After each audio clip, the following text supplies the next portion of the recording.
Africa. We take this opportunity to say you are most welcome to this auspicious occasion.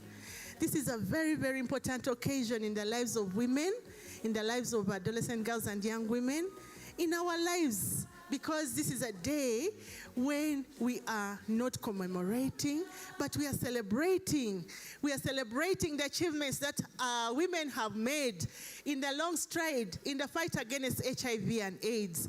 We are saying that we are fierce. Women are fighters. Women are intelligent. Women are empowered. Women are courageous. Women are excellent.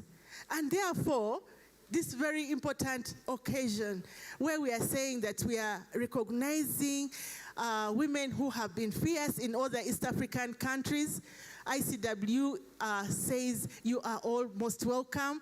Thank you for really coming to be part of this occasion and for honoring our invitation. We are saying that we are recognizing the women's contribution, but we also want to inspire young women to be on board. Therefore, for us as ICW, we don't take you for granted that you're here. Please, let's feel at ICWEA, let's feel at fierce. We are all fierce in this fight against HIV and AIDS. Back to you, Pablo. Thank you so much, Dorothy. I call her the smiling machine. Yeah, she's always jolly. And yes, now that she has officially welcomed you in this space, we are good to roll. So we'd like to invite all the team that is outside. Please come and join us, and let's get moving. Otherwise, you're very, very welcome. Back to you, Marvin, with a song or two while they wind up the interviews that I see. They're having some interviews with the press.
Chiboko tata wabana buba bwa malo tontimpulaga konegenda mjimo kube punching back kikiboki singo mutegera nnyo lumba kolola obufumbo bw'eggombe sempaje bukuma kutegeragana.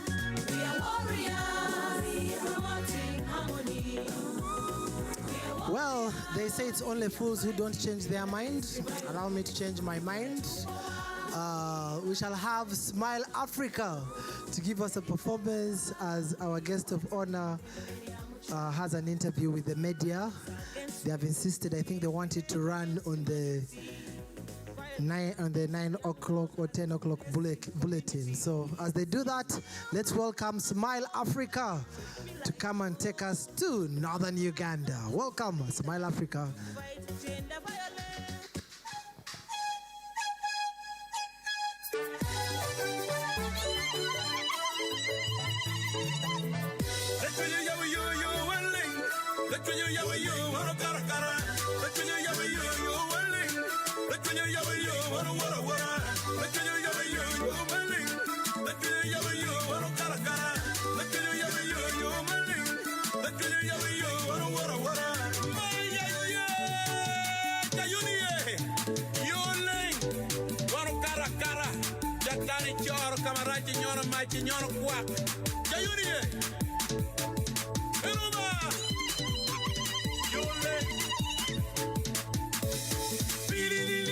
Yoling, the king more paya.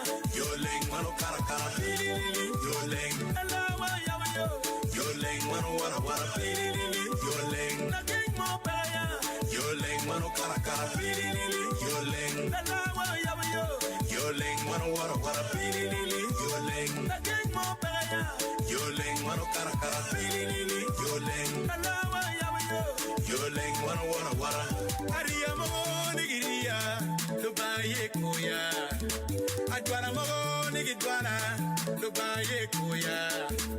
Mutero long mwana nigitwea, lubaye koya. Muwili wa bili nigitwea, lubaye koya. Kaan, lubaye kwara, beitema. Kaan, ole ye kwara, beitema. Kaan, lubaye kwara, beitema. As the performance goes on, ladies and gentlemen, we also like to recognize the presence of our guest of honor, who's none other than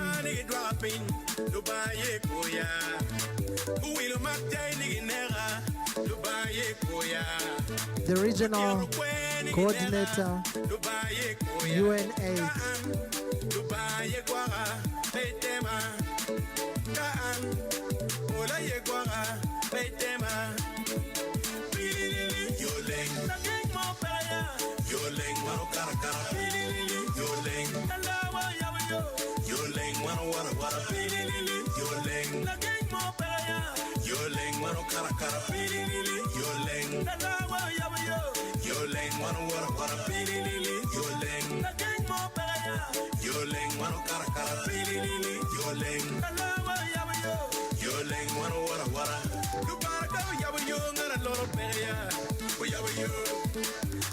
There you go. You can see the regional coordinator, Eastern and Southern Africa, has joined them. Aha!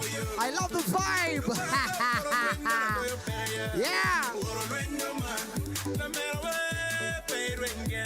There you go. She's pranked by Lillian Moreko. Joining them, ladies and gentlemen, is our sister from Kenya. Bring on the vibe.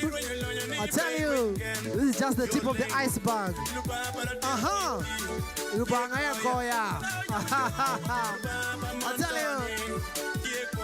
Oh, I love the vibes. I love the dance.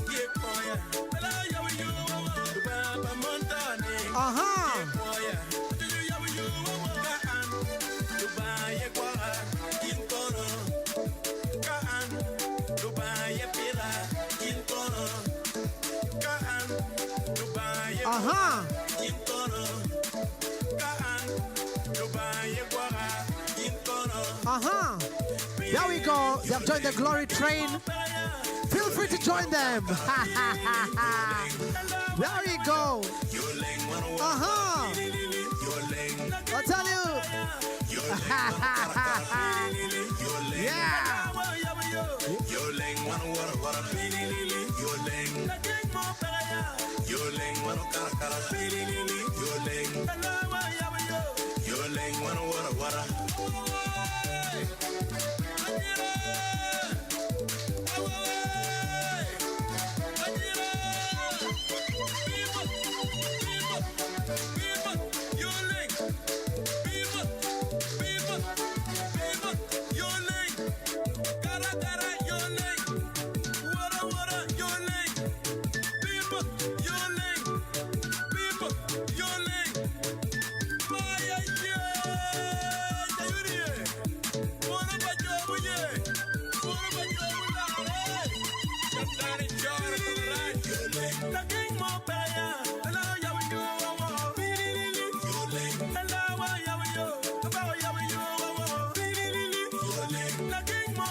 Very welcome. Allow me to recognize the presence of our guest of honor, the UNAIDS Regional Coordinator, that is Eastern and Southern Africa, Madam Anne Mutoni. You're very, very welcome.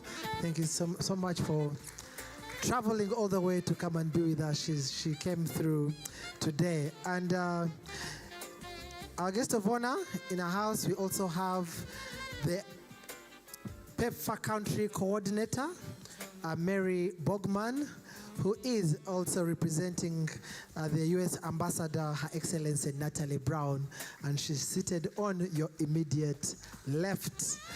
Thank you so much. We also like to welcome Dr. Emilio Delekov, who's the Acting Country Director. CDC is with us today. Not forgetting none other than Vamsi from the U.S. Department of Defense, and Blair Karen from PEPFAR. And now, ladies and gentlemen, without any further ado, allow me to welcome the Executive Director and Board Chairperson who are hosting us today of International Community of Women Living with HIV Eastern Africa, Madame Lilian Moreko, to come and officially welcome you and give her remarks as well. Let's welcome Lilian Moreko.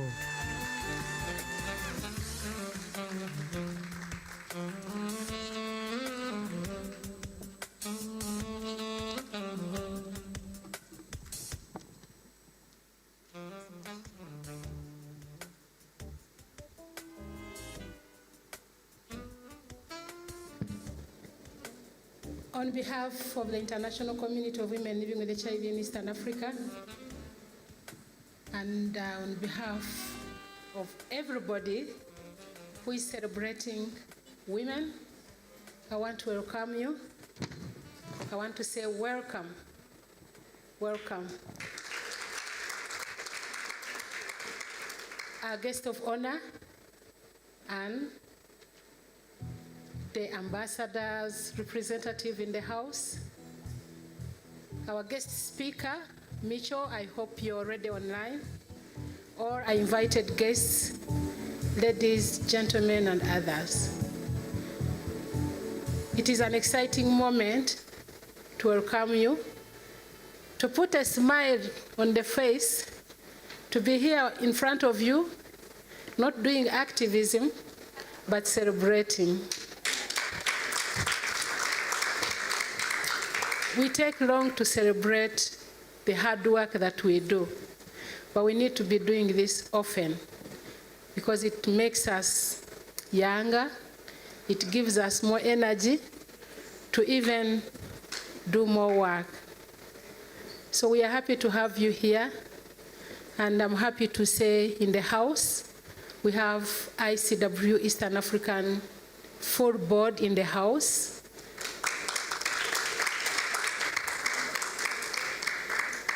We have the chairperson who will be greeting us shortly. And all our partners in the room, I want to welcome you. Welcome, welcome, welcome.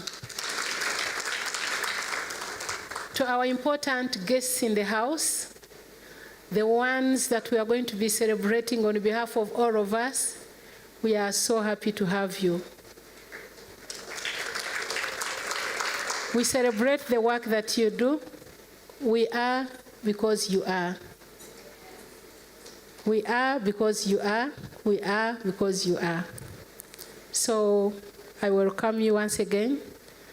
Relax, enjoy the bottles of water on the tables. Take moments to dance, to celebrate, because we are here to celebrate. And what we are celebrating is known. 40 years is a journey. And we are here where we are because some women did not make it. They worked hard and died. Some women worked hard and they are here, and we are here to say thank you, thank you. We don't want to say, we don't want to celebrate them when they are not there. We want to celebrate them now. So once again, welcome, karibu, We have 5 countries in this house: Uganda, Kenya, Tanzania, Rwanda, and Burundi. So welcome, welcome.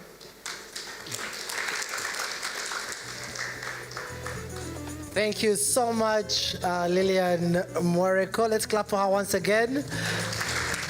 And I couldn't agree more. When it comes to ladies and mothers, nothing lasts like a mother's love. Not so? I'm yet to hear a kid who's in danger and they call their father, oh, say, mommy. It's the first thing that comes out of their mouth. We continue to celebrate women. They say behind every successful man is a woman, but I don't believe that. Actually, I believe ahead of a successful man is a woman, you know. The man might be the head, but the woman is the neck that shows the head direction, where to go. And we're here to celebrate women. In a special way, we continue to thank all our sponsors and partners. Our guest of honor, this event was proudly sponsored and partnered by UNAIDS, UN Women, AVAC, OSIA, AIDS Funds, Wellspring Philanthropic Fund, the Global Fund, PEPFAR, American Jewish World Service, African Women's Development Fund, Robert Carr Fund, Bill and Melinda Gates Foundation, Viv Healthcare, Standard Chartered Bank. We also have CSO, Uganet, HEPS, Mama's Club, Pawodu, Salt, Maldemay, PEPFAR, CDC, US Embassy, among others. And all these, it's because they are supporting women who are ensuring that we put an end to HIV by 2030. Let's clap for all the women who have stood out to say, it ends with me, it ends here, and we are moving on. And like they clearly said, it's an awards ceremony.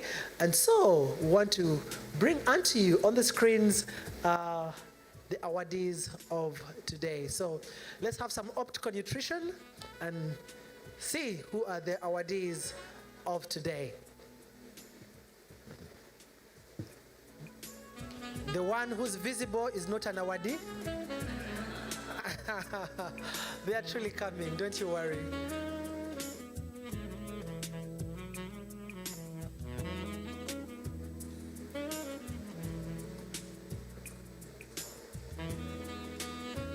Yeah, good things come to those who wait. Yeah, the more you rush, the more time you take. Okay, here we go.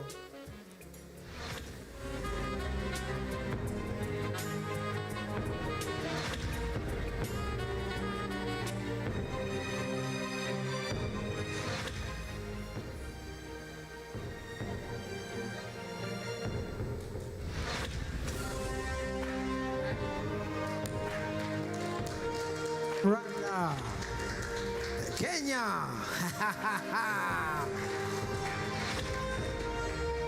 Burundi,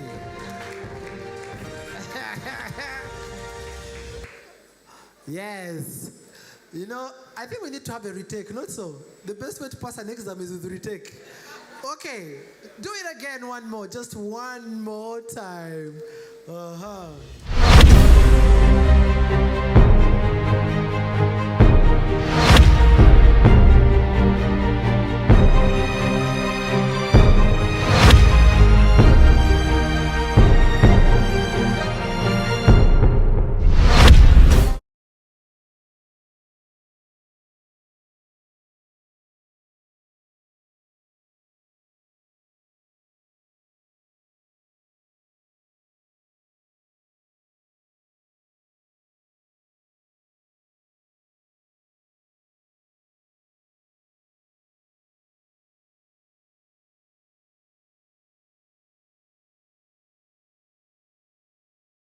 And I think they need to stand up for recognition.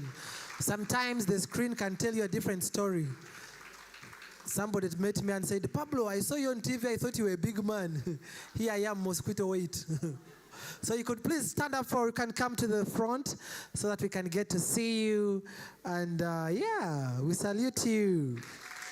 You're here with us. A little louder, yeah. In Uganda, we ululate.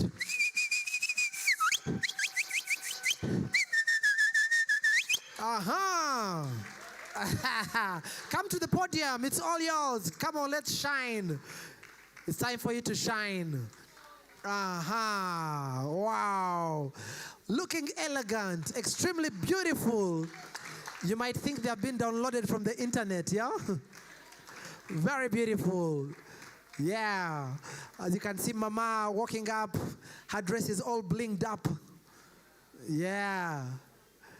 You can use that dress as collateral to get a loan in the bank. Yes, let's clap for them. Let's clap for them. Yes, all right. Well, pause for the cameras, pause for the cameras. We need those photos for future reference. Such that when you're the first lady, a president, we can use this photo and say, I was there. Yes, thank you so much. May God richly bless you. May He open the floodgates of heaven and rain blessings upon you. Yeah? Great. DJ, give them a song, you know, as they walk down.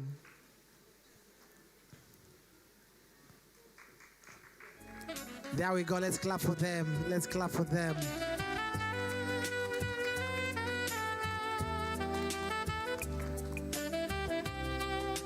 There we go.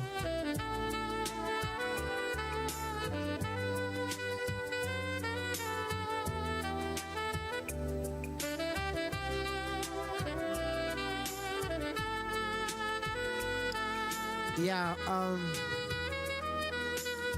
when you talk about fierce awards, it's all about the ladies that are fighting, helping us to make sure that we end HIV by 2030. And in the media, there's a lady who's done an amazing job to make sure that she stands up for those who are living positively with HIV. She's a media personality and known to most of the Ugandans in this room and those who follow international news. Ladies and gentlemen, she is amazing. She's feared in hell, celebrated in heaven. She is none other than Mildred Tuhaise, who works with Next Media. Ladies and gentlemen, welcome with me, Mildred Tuhaise, and I'll be co-emceeing with her today. Yeah. You can see her dress. Wow. You're very welcome, Mildred. Come on, take center stage. It's the day for the ladies to shine. Yes. Is it rioting? Now, maybe it's a You Protestant. said I'm feared? You're feared in hell and celebrated in heaven. You're right. Yeah. Ladies and gentlemen, a good evening to you. Hey, let's have some energy. Good evening, ladies and gentlemen. Good evening, fighters. Good evening, intelligent women. Good evening, the empowered women. Some are not empowered. Good evening, empowered women.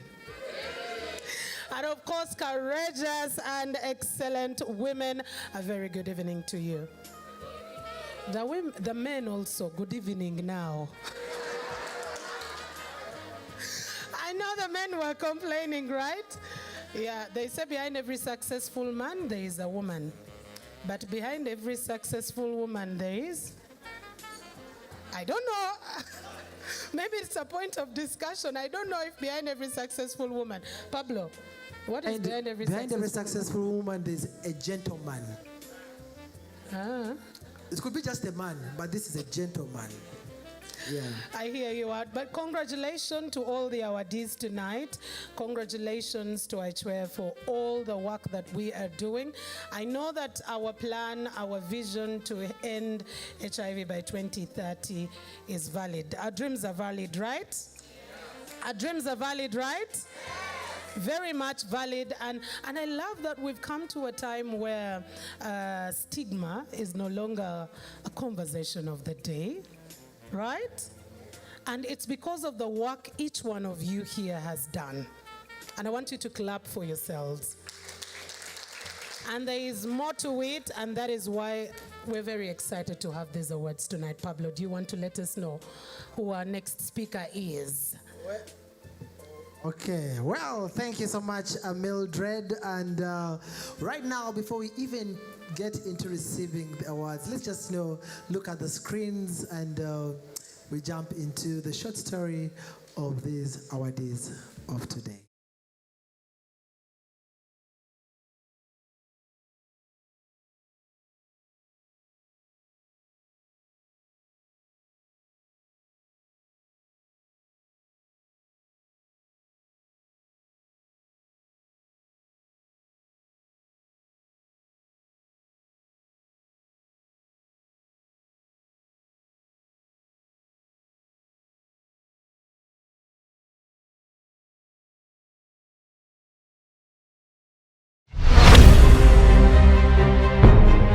Hi, my name is Dorothy Onyango. I'm a woman living with HIV for 33 years now. I am a mother of 3, 2 handsome boys and a beautiful girl. And I have teenage grandchildren, 17 and 14, 15.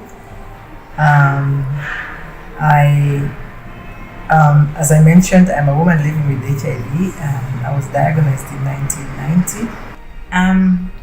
I think I really got emotional because many a times people do not recognize the work that we do. I might look at it like any other thing that I'm doing, but it is touching people's lives. And I was not expecting that I would be the award winner. Of course, I thought probably I would be among them, but not the one chosen out to be the one to be awarded. So that is why I got emotional. I think currently most of our funding, especially for treatment, comes from donors, more so Global Fund and PEPFAR. If anything happens today that the Global Fund and PEPFAR are not supporting the treatment, the ARVs, TB, it means that we have to go back to the drawing board because the government is not as committed to taking care of persons living with HIV in terms of treatment. Of course, we have the infrastructure, but most of the commodities are actually heavy on donor funding.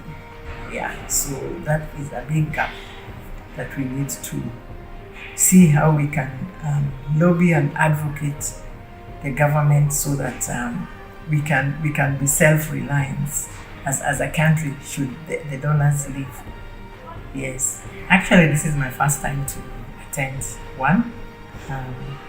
I know there have been other awards before that I benefited, but I was not able to attend the meeting. But for the FIAS Award, I think this is the first time, and yeah, that's why I was even getting emotional that I just knew it. Actually, I knew about it last week when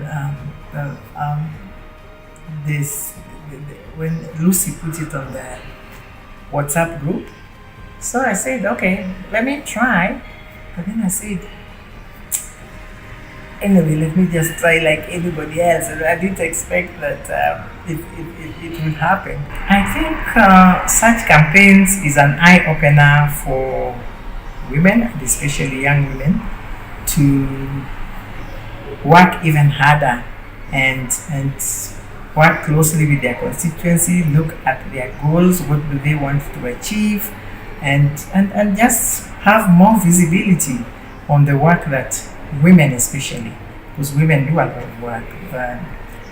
You are the mother, you are the husband, you are the wife, you are going to work and you are HIV positive and you are caregiver, you are taking care of all those. So this is it's an eye-opener and it's a great movement and I believe it will help us even work harder. Yes.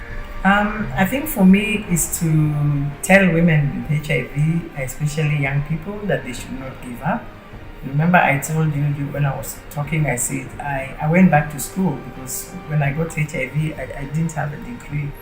And for me, it was not because I wanted to look for a job once I get the degree. I wanted to show young people that HIV is not the end of the world. and HIV does not stop you from going to school. So I did my undergraduate, I graduated. Right now, I'm currently waiting to graduate for my master's in leadership. Okay, Women Fighting AIDS in Kenya was started in 1994. I am one of the founder members. We are a group of women, 10, who came together to start the organization, and this was after I came back from Amsterdam with information that you can have a group and support one another. So it's a national NGO, and we do care and support for women, children, and young people living with HIV and also affected with HIV.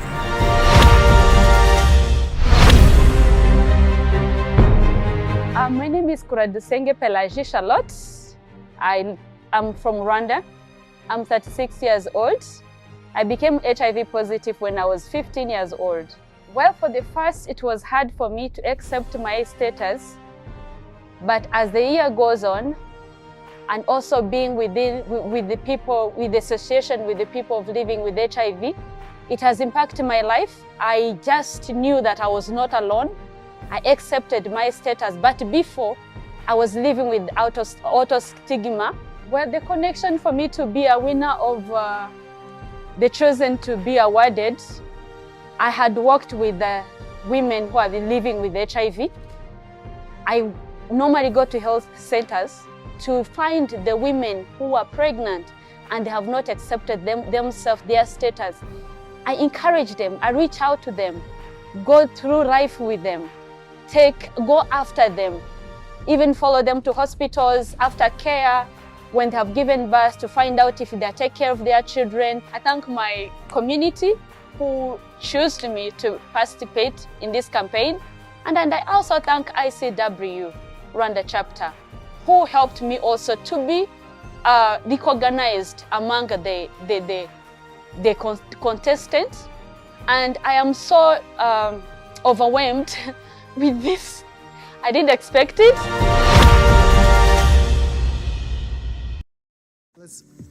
Okay. Pablo is not a gentleman. He's deciding to leave me behind. You see, that is why I asked behind every successful woman, what is there? You know, So are you just a man or a gentleman? both of the three. I only said to Pablo. I only said to. All right. Ladies and gentlemen, I'd like to also recognize the presence of Kenya's High Commissioner to Uganda, who has just joined us. Major General Jojo, we know if you could just wave to us. Yes, you're very welcome. Thank you. I know when I said Major General, some people were expecting some mugged up man, eh? No. Yeah. The way you look at Pablo, that could be your brother. Yeah. We look alike. Do you? Yeah, the hair. Maybe. Yes. But ladies and gentlemen, we want to be getting to know who our next speaker is, and we're actually going to elevate our next speakers to this microphone here and not the microphone the other side, because this sounds a little much better. Ladies and gentlemen, put your hands together to a phenomenal woman who has served, and I love the fact that we have decided as ICWEA to recognize people when they're still alive. To recognize people for their work, when they can still be able to, you know, they say, bring me the roses when I can still smell them. Absolutely. Yeah. We have this African habit of loving people who are gone. Eh? We say all the nice things about them when they can't, unfortunately, be able to hear us. Let's welcome the chairperson of ICWEA and Madame Adrienne Munene. Please, let's give her a round, a bigger one with some ululations. Let us welcome her. We can even give her a standing ovation. No worries. There we No go. worries. Let's welcome her to speak to us. Just give us some few words. 1, 2, 3. Welcome us here before we get to our next step. There you go, ladies and gentlemen. Let's give her some energy. Pablo. Board chairperson. Gentleman work. Aha. I'm learning on the job. Aha. Yes. Exactly. Good work. Good job. Please take this microphone. Thank you. ma'am.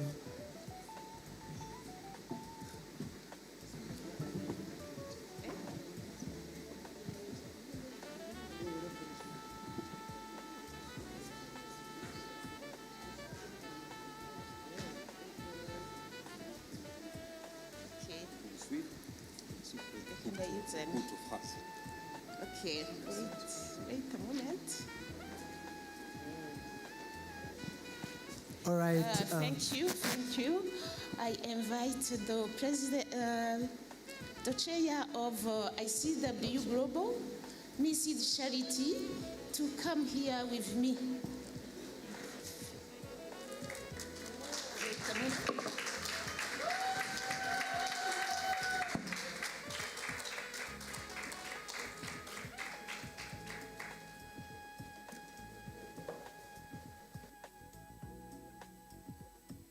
A bigger round of applause, please. Let's give some energy to the ladies.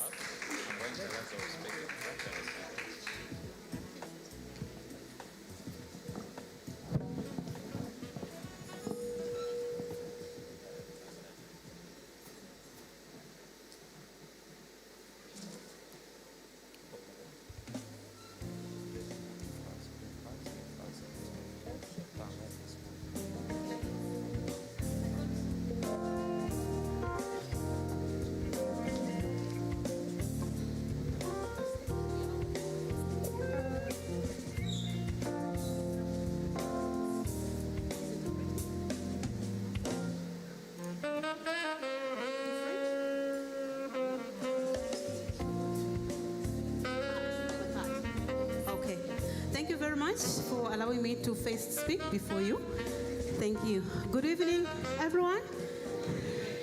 Happy to see you, but I think the morale is not high. I can't hear you. Yeah, we are celebrating. Woo. We are used to commemorating. Commemorating today is celebrating. Let us make some noise. We are fierce. We are women with a voice. When we stand, when we speak, even the house can shake. Oh yes, ICW. Thank you. I just have a few remarks because the chair is here to present everything. I'm standing here as the chairperson of the International Steering Committee, ICW Global. I am Charity Nkona and I'm a Malawian, so we have Malawi in the house. Yeah.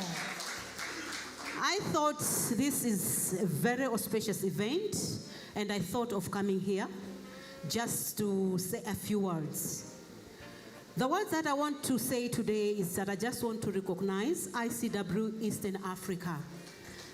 It is one of the strongest ICW regions. And because of that, I thought it is very, very important that I be here today and present ICW Global and also all the other regions. ICW Eastern Africa, we all know, and this is just being honest, you are the best so far. Why I'm saying you're the best so far, we only recognize people when they are gone. Something has happened, commemoration. But you have taken a bold and fierce step. Look at what we are doing today. We are celebrating, appreciating what women can do. And most inspiring thing is we are focusing on the young women, empowering them to be the generation we are looking for. With that, let me just say, Viva ICW Eastern Africa, and all the best, and we are here following up. We continue to fiercely voice out, fiercely feel proud of what we are doing, and even do more. Thank you very much.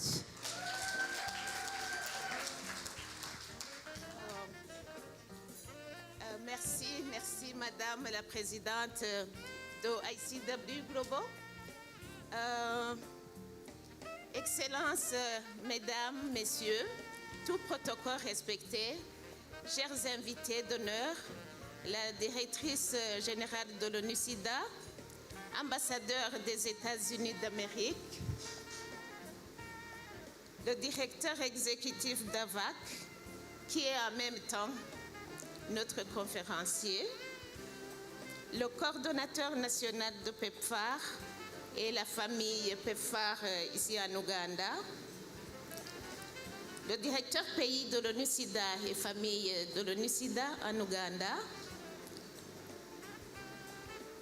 la directrice pays de l'ONU Femmes et famille ici en Ouganda, et monsieur l'ambassadeur du Kenya ici en Ouganda, le directeur général de la Commission ougandaise de lutte contre le sida, chers représentants du gouvernement ougandais,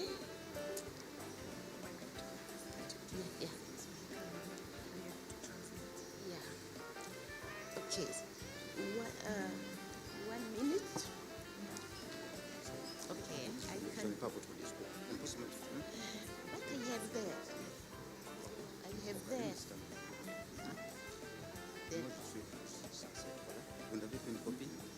No, there are there.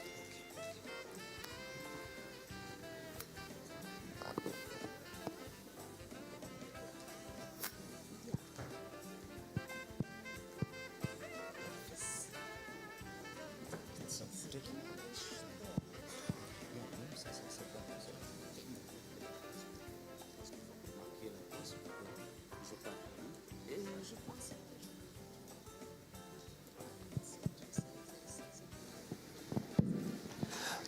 Well, they are working on the French translation as well to English.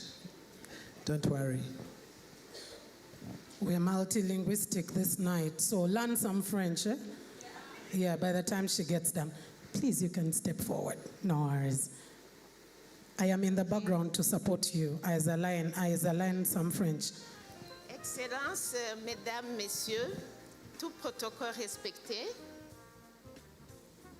chers invités d'honneur, directeur général de l'ONU-SIDA, ambassadeur des États-Unis d'Amérique ici en Ouganda, le directeur exécutif d'AVAC qui est en même temps notre conférencier du jour, le coordonnateur national du PEPFAR et la famille PEPFAR ici, le directeur des pays de l'ONU-SIDA et la famille, la directrice des pays de l'ONU Femmes et la famille ONU Femmes ici en Ouganda, ambassadeur du Kenya ici en Ouganda, le directeur général de la Commission ougandaise de lutte contre le sida, chers représentants du gouvernement ougandais, chers collègues, membres du conseil d'administration de ICWEA, ceux qui sont actuellement membres de ce conseil et ceux qui nous ont précédés,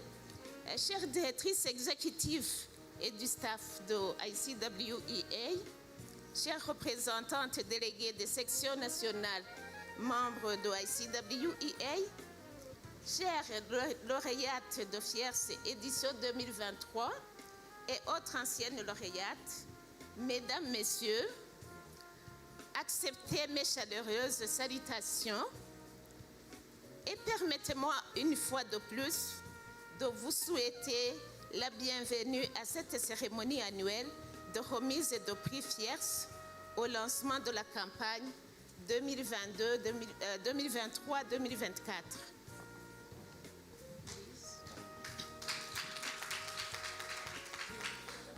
Your Excellencies, ladies and gentlemen, all protocol observed.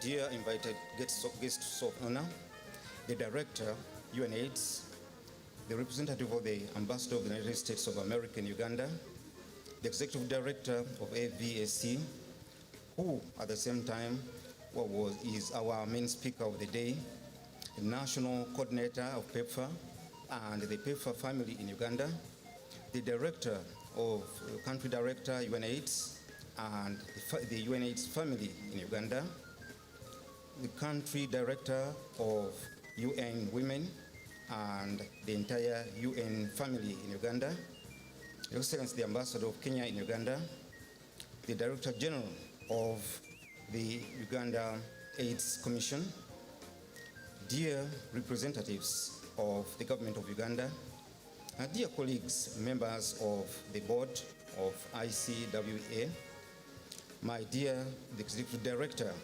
and staff of ICWA, dear representatives of various national sections of ICWA,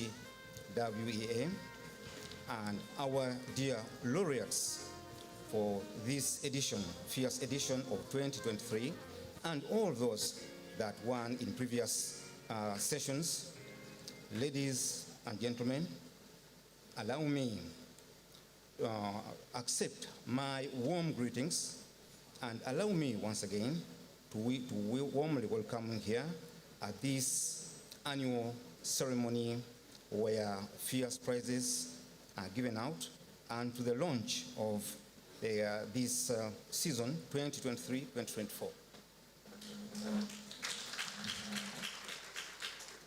Chers invités d'honneur, distingués invités, aujourd'hui, le 8 juin 2023, marque un autre grand jour dans l'histoire.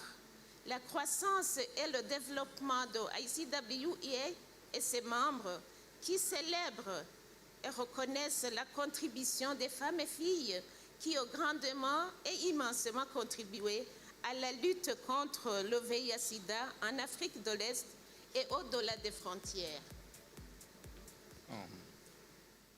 Dear invited guests of honor, distinguished invited guests, today, the 8th of June 2023, marks yet another important day in the history and growth and development of ICWA and its members, because we celebrate and recognize the contribution made by women and girls who have greatly contributed to the fight against HIV/AIDS in East Africa and beyond the borders of the region. Reconnaître la grande contribution des femmes et filles dans la lutte contre le sida et ses effets, en ce moment, est bon et le bienvenu, mais c'est une initiative qui n'a que trop tardé si on considère le rôle joué par les femmes et filles séropositives membres de ICWA. Now, to recognize this major contribution made by women and girls in the fight against HIV and its effects is most welcome at this time, because it is an initiative that I think took too long to happen. If we take into account the role that HIV positive women and girls members of ICWA have played. Elle porte le plus lourd fardeau et le visage du VIH-Sida à travers le monde. Because these women and girls bear or carry the heavy load of the face of HIV/AIDS across the world. Malgré la marginalisation, la violation de leurs droits humains, la possibilité limitée de participation et de représentation, les femmes et filles ont été au premier plan militantes, soignantes et prestataires de soins de santé et travailleurs sociaux, conseillères et mobilisatrices, dirigeantes communautaires, bénévoles, sympathisantes, pour ne citer que cela. Despite marginalization and violation of their human rights, and also despite the fact that their possibilities to take part and represent have been limited, the women and girls have played a major role as healers, private service providers in the health sector, social workers, advisors, mobilizers, community leaders, volunteers, if only I could quote all those few roles. Il est difficile et malheureux d'admettre que certaines de ces femmes formidables et courageuses ont quitté le service actif. Certaines ont pris leur retraite d'autres sont décédés avant d'être récompensés pour leurs efforts très considérables. It is difficult and unfortunate to admit the fact that these courageous and strong women abandoned the work that they were doing for a salary. In fact, some of them simply chose to retire, and some of them today are dead. But they did all this without any compensation for their great efforts that they made. Chers invités d'honneur, distingués invités, et permettez-moi de remercier chaleureusement la directrice exécutive de ICWEA, à la personne de Madame Liliane Moreko, pour avoir proposé cette excellente idée de décerner les prix FIERS. Dear guest of honor and distinguished invited guests, allow me to warmly thank the Executive Director of ICWEA in the person of Madame Liliane Moreka for having proposed the excellent idea of awarding the FIERS Prize. Veuillez l'applaudir encore une fois. Would you please clap louder for her?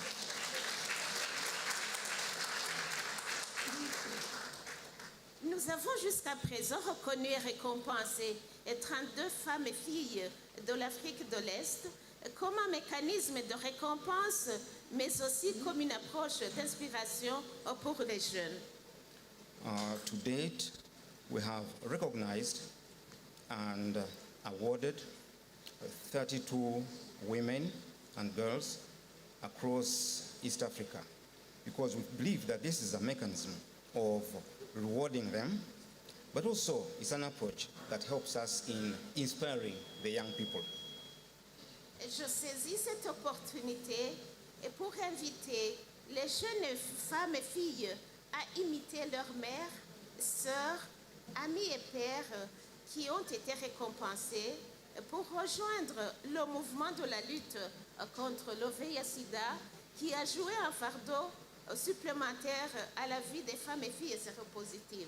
And I would like to take this opportunity to call upon the young women, the girls, to borrow a leaf from their mothers, their sisters, their friends, who are going to receive the prize, to join this movement to fight against HIV/AIDS, because it is another burden that has been added to the life of women and girls who are HIV positive. J'invite également les lauréates à être nos beaux ambassadeurs, à encadrer et à renforcer les capacités des futurs jeunes défenseurs de nos droits, car nos espoirs reposent sur une force combinée de femmes et filles fortes, courageuses et déterminées. I would like to call upon those that have won those prizes to be or to serve as our good ambassadors, to bring into the fold and strengthen and build capacity among our future young defenders of our rights, because all our hope lies in that combined force of women and strong girls who are courageous and determined. Chers invités d'honneur, mesdames, messieurs, et tout cela n'aurait pas été réussi sans le conseil d'administration fort de ICWEA. Dear invited guest of honor, distinguished guests, all this would not have happened without a strong board, or that is the ICWEA board that has played a very big role in all this process. Pour le moment, j'invite les membres du conseil d'administration de venir ici autour de moi afin qu'elles puissent se présenter et parler leur nom, le pays d'origine et la fonction qu'elles occupent au sein de ICWEA Board. Allow me now to invite the members of the board to come here next to me, and I request them to say their name, first name, country of origin, and the role that they play on the ICWEA board.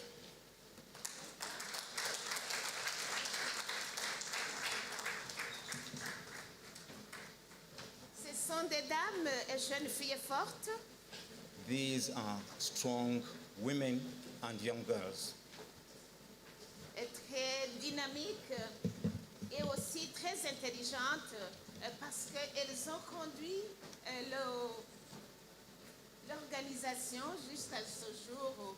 Et ICWEA porte des fruits et aussi rayonne à travers le monde, et spécialement ici en Afrique de l'Est et et au niveau de tout le continent. these women have played a major role in driving forward our organization, ICWEA, not only in our countries and region, but even beyond.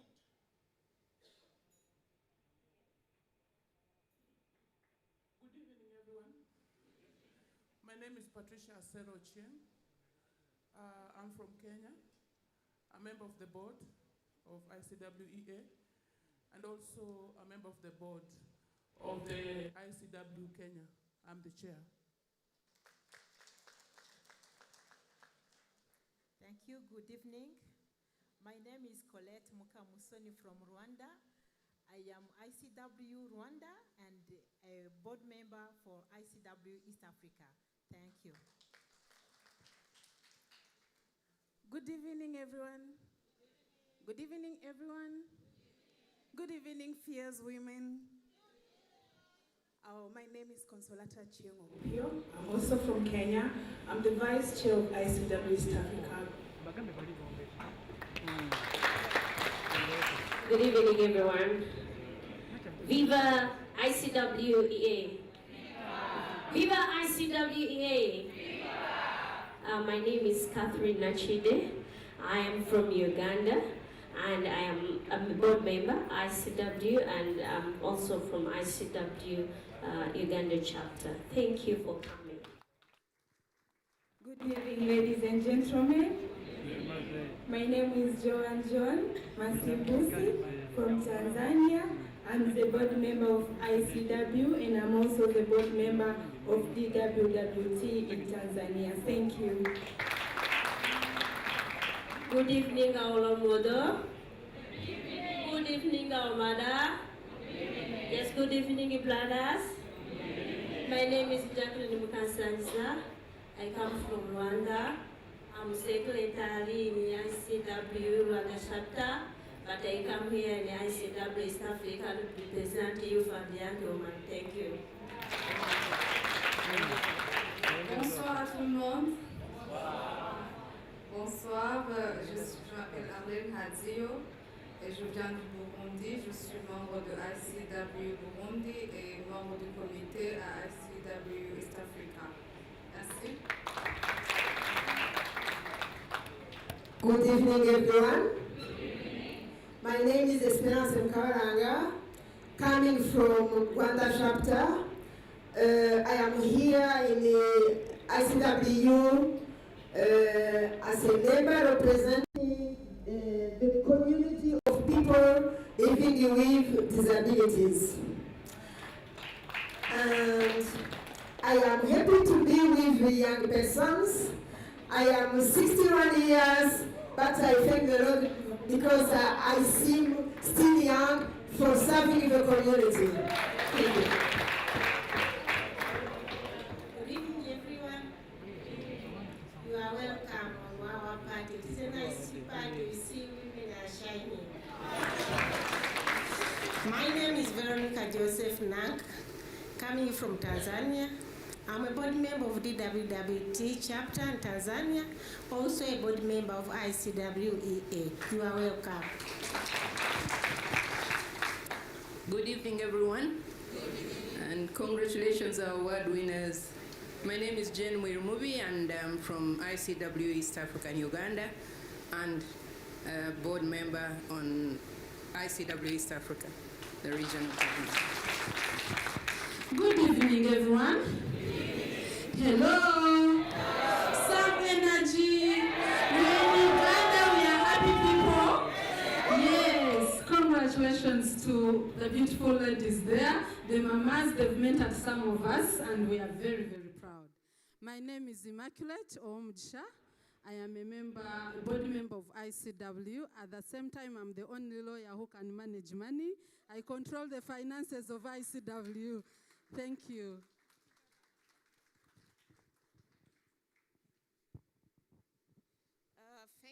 Thank you, my dear colleagues. Thank you. Applaudissez-les encore. Could you please clap for them once again?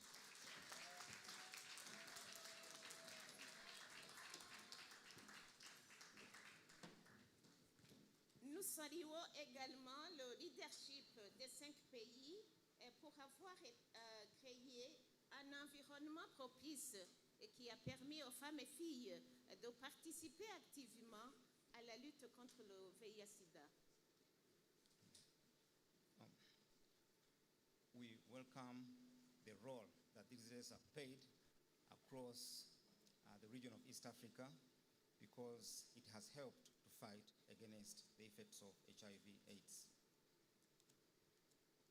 Cependant, nous sommes une fois de plus inquiets car les gains déjà réalisés dans le passé sont les plus menacés car l'environnement juridique de la région est fragile et susceptible.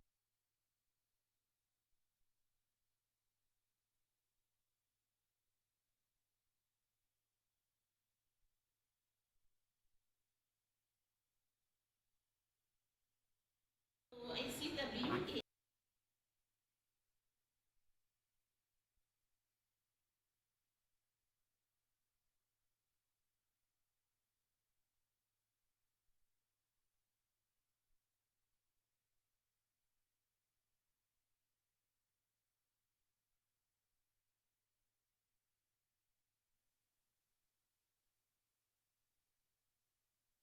ICWA, on behalf of Rwanda Health Share, I'd like you to join forces with us.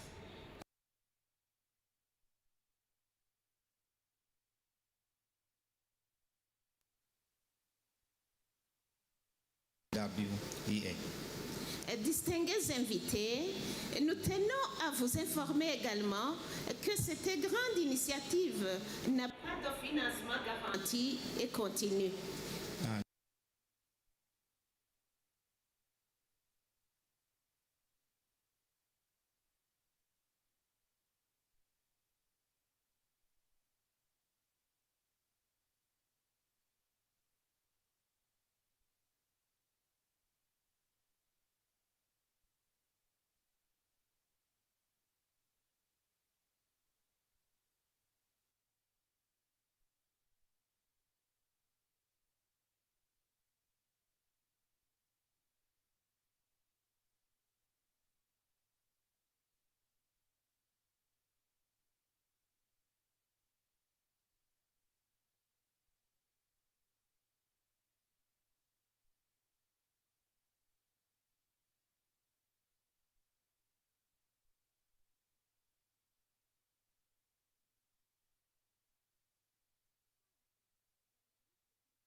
Annual event is taken even to higher levels as a mechanism that will help us to put into place a strong force to fight against HIV/AIDS at all levels.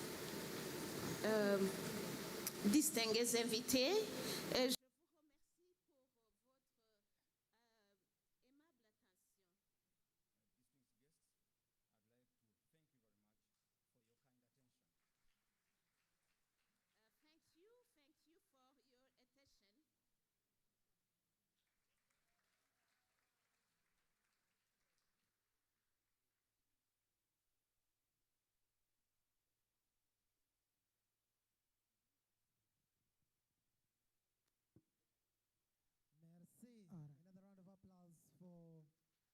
board chairperson. Pablo, I thought you were going to speak a little more French than that. What are you doing? Speaking French. That what? Oui. What does that mean? Yes. No, I give up. Keep talking English and Luganda. Okay, greet our team from Rwanda at least. Hey, A greeting in Kinyarwanda. Yes. Abine bacu abavuye mu Kigali Rwanda muriho. Twishimiye cyane kubabona. Mwakoze kuza. Ariko mwizine wacu yishimiye cyane kubabona. I know I put you in a safe zone. Okay. Greet our women from Tanzania and Kenya. Tanzania wa Kenya habari ya leo. Sasa. When a Ugandan begins with Sasa, no, that's why it's ending. Did I tell you my story with Swahili? Please tell us. So, during when I was young, we had the curfew. Curfew didn't start in the lockdown. It was during the war. So we are coming from a disco. It was an illegal disco in the western part of Uganda. And my Batoro friends. And they were making noise. And so I told them, mleke kutoka. Kutoka in Rutoro means stop making noise. So I said, mleke kutoka. So if you make noise, the police will arrest us. And lo and behold, we found a roadblock. And the police stopped the car and told us, toka, toka. Toka in Swahili means get out. I thought they were saying we were making noise. So I told the policeman that I wasn't making noise. It's these people, Nyomba and Takutoka. These were the ones who were making noise. And so the policeman picked interest in me and said, wait, let a pesa.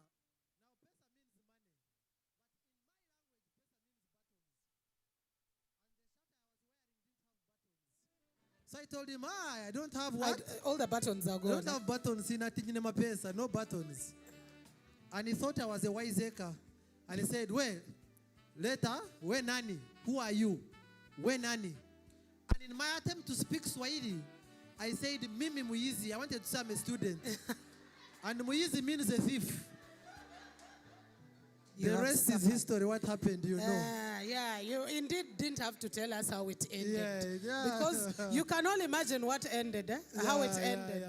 Exactly. Ladies and gentlemen, as we go about it, allow me introduce to you amidst us Mr. Tony Luyimbazi from the Global Fund Country Coordinating Mechanism. Mr. Luyimbazi, just wave to us. Pablo earlier said when we just said Global Fund CCM, it sounds like a political party. Yeah, it sounds like Chama. That's why I had to complete. That is why I had to complete. And I also wanted to speak about one lady in here, because you introduced me as a journalist, right? Yes. Am I? Yeah. Okay. I am a farmer, a farming journalist. Okay, whatever it is. She plants 2 trees with 1 seed. No, she's a farmer and a journalist at the same time. I want to talk about Lillian Moreko. Lillian, just wave to us. I know many of us here know you, but just once again, you're looking elegant. We are disturbing your dress by standing up, but it's okay. Just wave to us. Let's give her a round of applause. And loosely translated, her name Moreko means show us. Okay, just show us. Just show off once again. Yeah, because that is what her name means. Moreko. Just come. Please come. Please come. She's walking with swagger. There you go. Ladies and gentlemen, Lily Moreko. She's walking with... Pablo. I'm learning on the job. Every time I have to remind you, you start paying me. It looks like a tantantara moment, eh? Yeah, tantantara. Exactly. You see? Just say hello to us. That's swagger in here, eh? Just say hello to us. So before I say hello, can I invite the team that makes me? Oh yeah, please go ahead. ICW staff. If you're in the house, this is the moment to show that you're there. Hello, ladies and... we didn't say stand up, come. Who is in the music?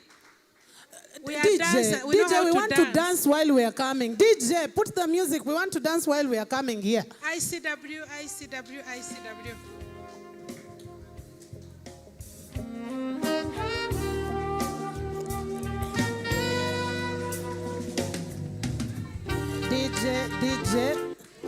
DJ, we want to Kompola music. You know Ugandan music. Please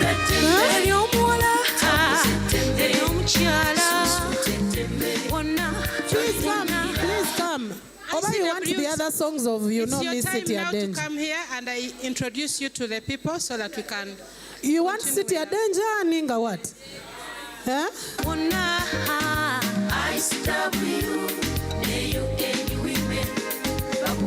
Please come dancing, otherwise we will take you back. If you don't come dancing, we will take you back.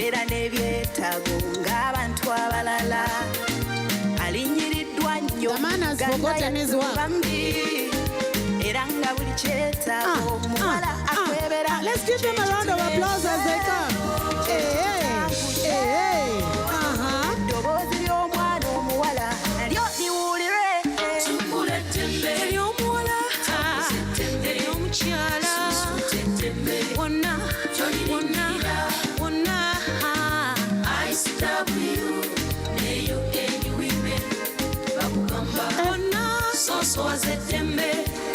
Chiba chibinyo okumuka k'obufumbo babuwe kituza amabega okumumma obwogerero okubye yeetaaga. Family planning is your right okufuna services buvunaanyizibwa bwa leaders.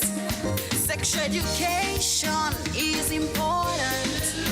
Access to prevention tools is paramount.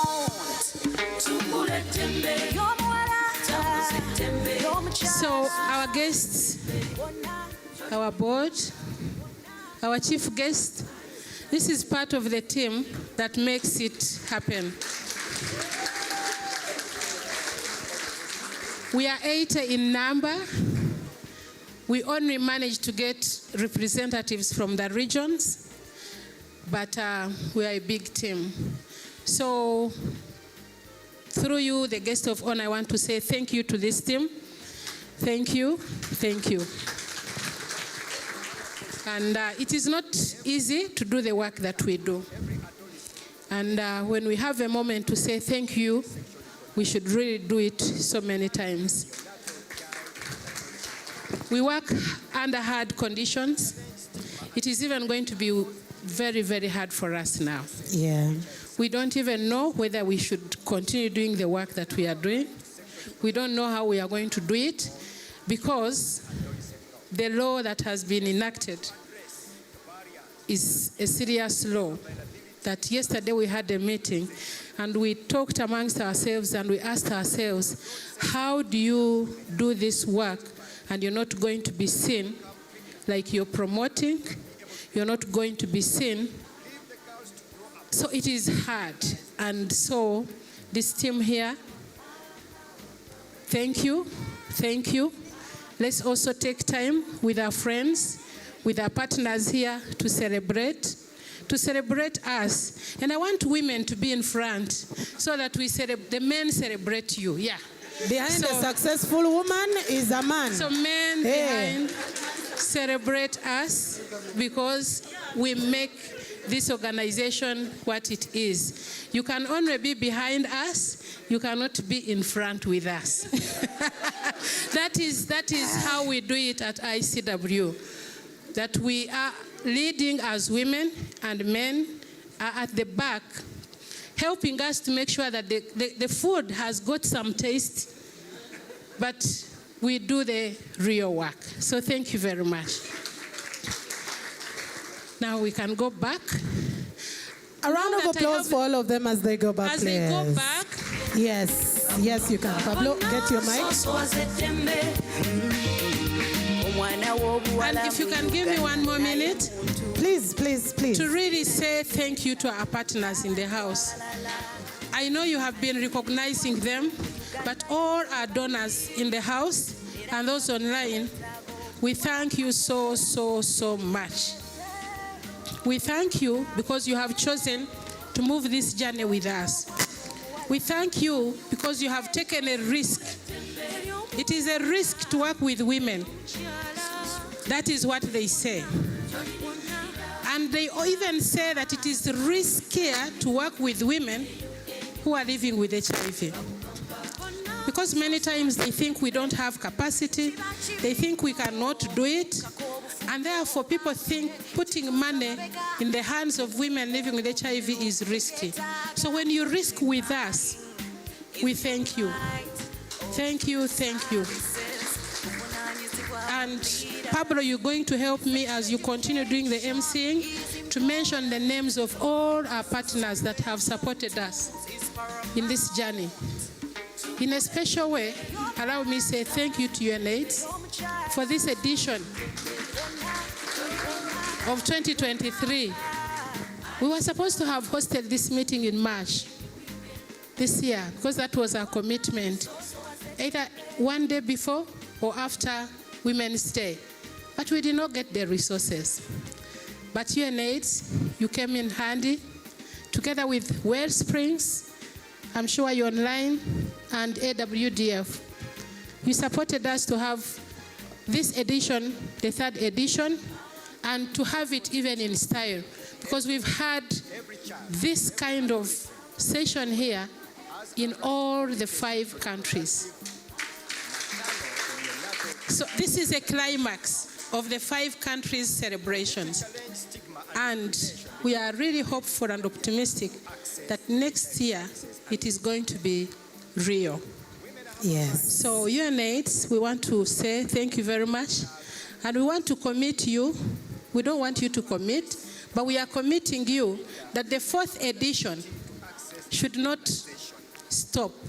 It should continue. And the beauty of what we are doing is that we don't have, how do they call it, where you say this is hours and hours? There's no copyright on this. So whoever wants to take this up and you want to celebrate women living with HIV, please do on our behalf. Celebrate those women because they are the ones who are doing the work. Nobody else is doing this work. And as I give you your microphone, I know you have celebrated everybody, you have introduced everybody, but in a special way, I want to request our partners in service delivery, those we are working with to deliver services, to please stand up for recognition. That table of private sector. Hey, Private stand sector. up. Good. So those are the people, those people have also chosen to take a risk with us. They are our bankers, they are our insurance providers, they are our hoteliers, they are our auditors. And yes, there are others. And then we have our physical agent. Where is our physical agent? One of those guys that also hosts our money. We keep some of our money, but some of our right money we keep it somewhere. Yes. So our service, thank you for risking. When you risk with women living with HIV, it is a big risk. But you have not given up. You have really moved with us. So thank you, thank you, thank you. Thank you. But let me make our auditors, those who have audited our books, stand so that people know that we are not a risk, but that we are really serious. Compliant. So those are some of our auditors, and we are happy. We are also waiting for PKF, who is our current auditors. They should be coming. So ladies, gentlemen, the rest you recognize, but I thought I would show you that we are partnering with the private sector. Oh, yes, that's great. So thank you. Thank you very much. A round of applause for Lillian once again. And I just want to give you 1 2-minute story about Lillian. The first time I met Lillian, I was working with another TV station. That was around 2000. I'm forgetting the year, but one thing I remember is we were holding a discussion about HIV financing in Uganda. And then I was with a member of parliament, paneled with Lillian. He's currently, I think, the board chair of Uganda Drug Authority. So Lillian was very passionate because this MP was seemingly degrading the fight. And, you know, like she said, the MP seems to think that it was too risky to actually go ahead and continuously finance, because then the fight was for increased financing. Lillian left discussing version and went into quarreling mode, live on air. But what I could see in there was passion for what she was fighting for. And I was telling Pablo that even when we finished the show, they quarreled from the studio up to the parking lot until they separated with each one of them. And I wasn't surprised in 2016 when she was given the HIV Leadership Award. Once again, let's give Lillian a round of applause. And here we are, seeing the fruits of her passion. In other words, the passion fruits. Yeah. And by the way, Lillian, you think you're heading an organization. When I saw this whole team, if President Museveni sees this team, he will declare it a district. All right, Pablo, let's get to hear from the Uganda AIDS Commission. Let's give a round of applause to Dr. Daniel Byamukama to come and speak to us. Some ululation, some everything. But doctors can dance. Wait. Doctor, you're coming here and you're coming while dancing. Doctor, you're coming here and you will come while dancing. That one is for women. Hey, only women. Please, Dr. Byamukama, I am going to request kindly that you go back and just come. Defiance, eh? Okay, no worries.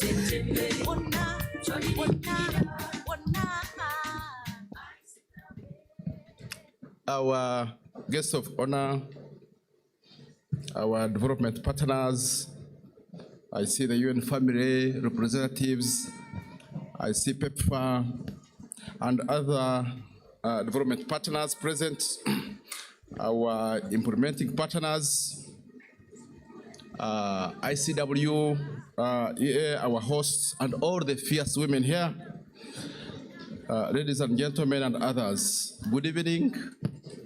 So I'm called Dr. Dan Byamukama. I work with the AIDS Commission, the Uganda AIDS Commission, as the head HIV prevention. I am sitting in for our Director General, Dr. Nelson Musoba, who was invited and was planning to be here. But he just sent me an SMS a few moments ago. Told me he had been driving from Guru, and he's still on his way. If he comes, you'll find I have said what he should have said. And I wish to welcome all of you, especially our international guests. You're welcome. Like Pablo, I like the sister from Malawi, Takurandrane Achemwari. So she knows what I'm saying. You're very welcome, our international guests. Welcome to Uganda. Welcome to Kampala. I want to start by applauding civil society. Civil society, clap for yourselves. For us, as the Uganda AIDS Commission, we are seated strategically, seeing the space you fill, the gap you complete, and the innovations you have led. You have been leaders. If there was no civil society, some of the spaces would not be occupied now.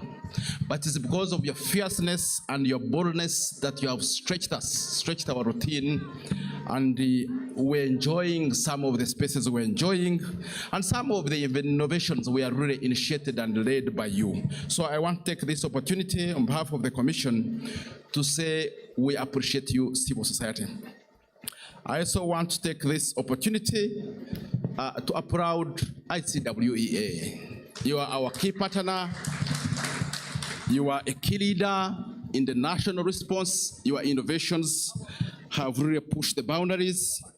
And personally, I have been with Lillian Moriko at various forums where we have represented the country, and I have always been very proud of Lillian Moriko. When I'm accompanied by her, she presents the response and the country very well. So I congratulate you, Lillian, and your team. Thank you for the leadership you provide and the services you offer to the countrymen and women. I also want to applaud several other women, the fierce women, together with Rian Moriko. There are so many of you. I have been greeting you. I will not mention the names. I risk forgetting some of you and offending you, but you are fierce women. We appreciate you. From Jane Wirmubi, I've seen Dr. Mungerera. I am getting tempted now to mention the names. But together with Rian, I wanted to take this opportunity to recognize you when you are in our meetings, in our planning meetings, and even Mildred has just talked about it. The fierceness comes out, and it helps us to push and maybe recalibrate, get out of the norm and the routine. The habit for government is to get into the routine. But where there are fierce people like the fierce women, you're forced to rethink the normal, the routine, and that's what creates advancement. So I congratulate you, the fierce women, and I congratulate the young women you have mentored. You have mentored so many fierce women. And personally, as the head of HIV prevention at the Uganda AIDS Commission, I like working with young people. And I have banked on the several fierce women you have mentored. They are here.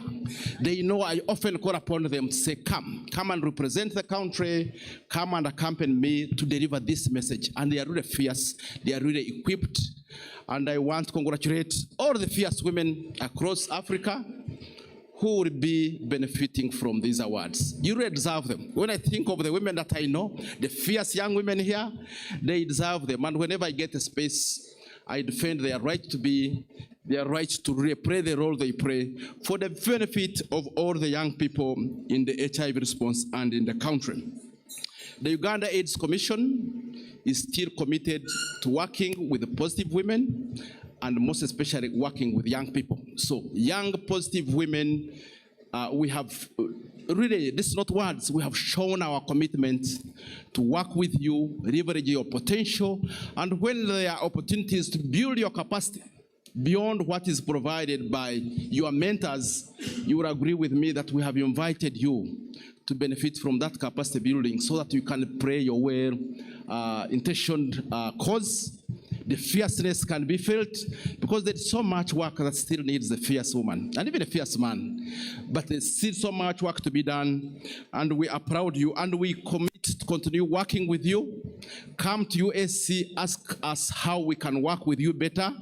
I promise you the doors are open, opportunities will be provided for you to get an opportunity to display your fierceness and conquer and acquire what you really want to be done for the common good.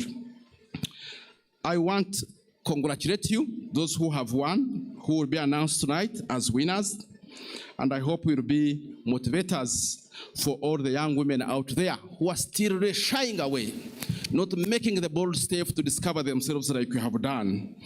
And I also want to finalize by voicing our support to this initiative. I remember when the UNIPA initiative started of young positives, there was doubt. I congratulated, we thanked as USC the partners who stood with the young people, the young positives. And I want at this opportunity to congratulate our bold partners, preventing partners, supporting ICWA's work, and even supporting this initiative. Looking further, it will have consequences that are really far-reaching. We need more fierce women doing the fierce work they do. And we shall have really great results all together. Our dream, as I conclude, is still alive. Come 2030, December 31st, we declare that we have ended AIDS as a public health threat. We are counting on the leadership of women, which is not contestable. Women, you have offered leadership. And the fierce women we are recognizing today, we hope after the recognition you bring the momentum, motivate other women, and create the greatest impact you can to the end of AIDS as the public health threat, most especially among women. We recently completed our modes of transmission study. It shows the young women, the young woman is still greatly disadvantaged. So with this fierceness, with this new momentum, let's go, let's march, and finally work together and finish AIDS, end AIDS as a public health threat by 2030. I congratulate you. I wish all of you nice celebrations. Thank you very much.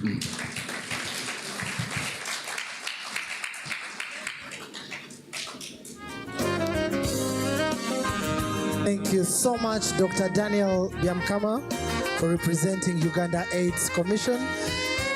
In the house, we also have the Executive Director of IDI, Dr. Andrew Kambugu. You're very welcome. Good to see you. You can stand up for recognition. Yeah, pay attention to his height. Yeah, you can see he's extremely tall. You can see tomorrow. So the future is bright, yeah? Okay, I would also like to recognize the presence of Dr. Ismail Mbabali, the USAID representative here today. You're very welcome. Dr. Ismail can stand up for recognition as well. And also one of the earliest HIV activists, some of us growing up, he's the one we knew. He held the mantle and he still does. He's none other than Major Baramira Ruranga. You can stand up for recognition.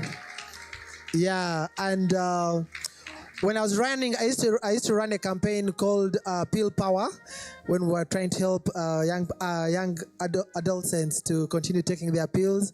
Our motto was Pill Power. That is your power bank. And I met Major Ruranga, and Major Ruranga told me one thing, and I've never forgotten. He said, HIV won't kill him. And he said, that won't kill him. He said other things, maybe other things, but that won't kill him because he has it under wraps. Thank you so much for that message. And now, ladies and gentlemen, I would like to take this great opportunity. I told you that I have very many relatives in Kenya, and lo and behold, another one who I'm yet to... Well, you never know to find out. We could be related because something always happens when I go to Kenya. We are likely to have the High Commissioner of Kenya to Uganda, Major General Owino. You're very welcome. And you can come and greet the people, you know? Yeah, we love Kenya.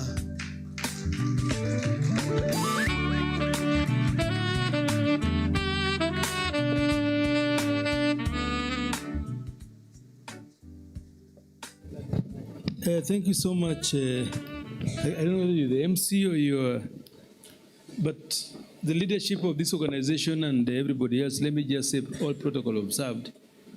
Actually, what you've done to me is what we call in the military an ambush.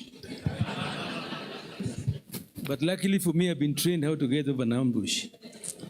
But I want to start by saying I want to sincerely thank the organizers of this organization for putting up what you put up today.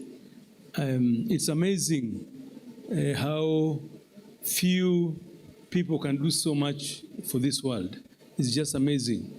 And it's also amazing how a lot of us outside in the world do not realize how some few people can do so much to save this world.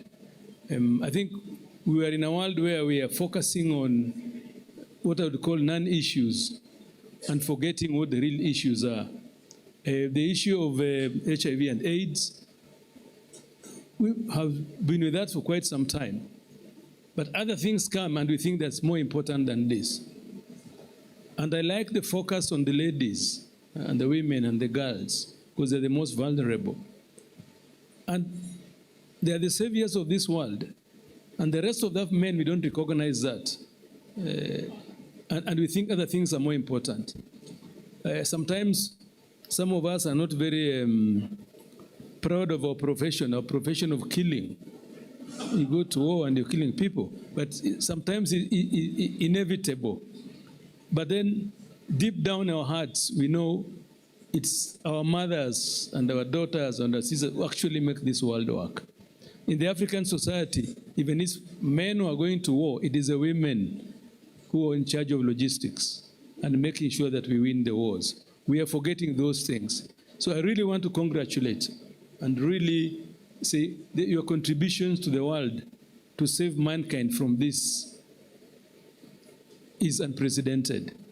The other day we had COVID. Nobody's talking about COVID now. It just came in, everybody was paralyzed. Then somehow we managed to get out of it and we have forgotten about it to some extent. But what you are dealing with has been there, you have handled it well, and I congratulate the women of this world for what you have done. When I come back to Africa, I even congratulate the women of Africa and what you are doing. I was privileged at one time in my studies to do a course on gender and I realized how women in Africa are so much underprivileged right from birth.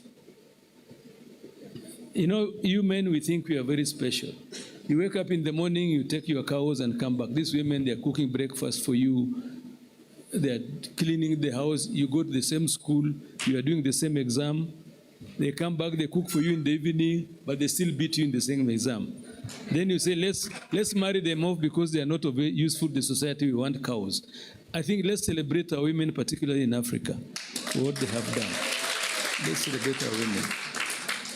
And coming down to this particular organization, also, I'm so privileged to have been invited to come to this organization and this particular function. I happen to be a sister of a brother of my sister happens to be one of the people involved in New Dorothy. I follow her. So by some accident, I became the ambassador, and by some accident, she's coming here for today's function. So I follow, but I want to make a disclaimer that she's a fierce woman. As we were growing up, she used to beat me so much. She used to beat me so much as we were growing up. So her fierceness, I can relate it back to because we were following each other. But we ended up in our family, she's the greatest friend I've ever had. Up to today. So I want to thank you for supporting. I know how much work she has done. I'm sure she'll come and tell us about it. So I want to thank each one of you for this. And I want to assure you, as the Kenya High Commission in Uganda, we'll work with you in this area, in whatever you want us to do and other initiatives, so that we keep this thing moving. Thank you so much, and God bless you all.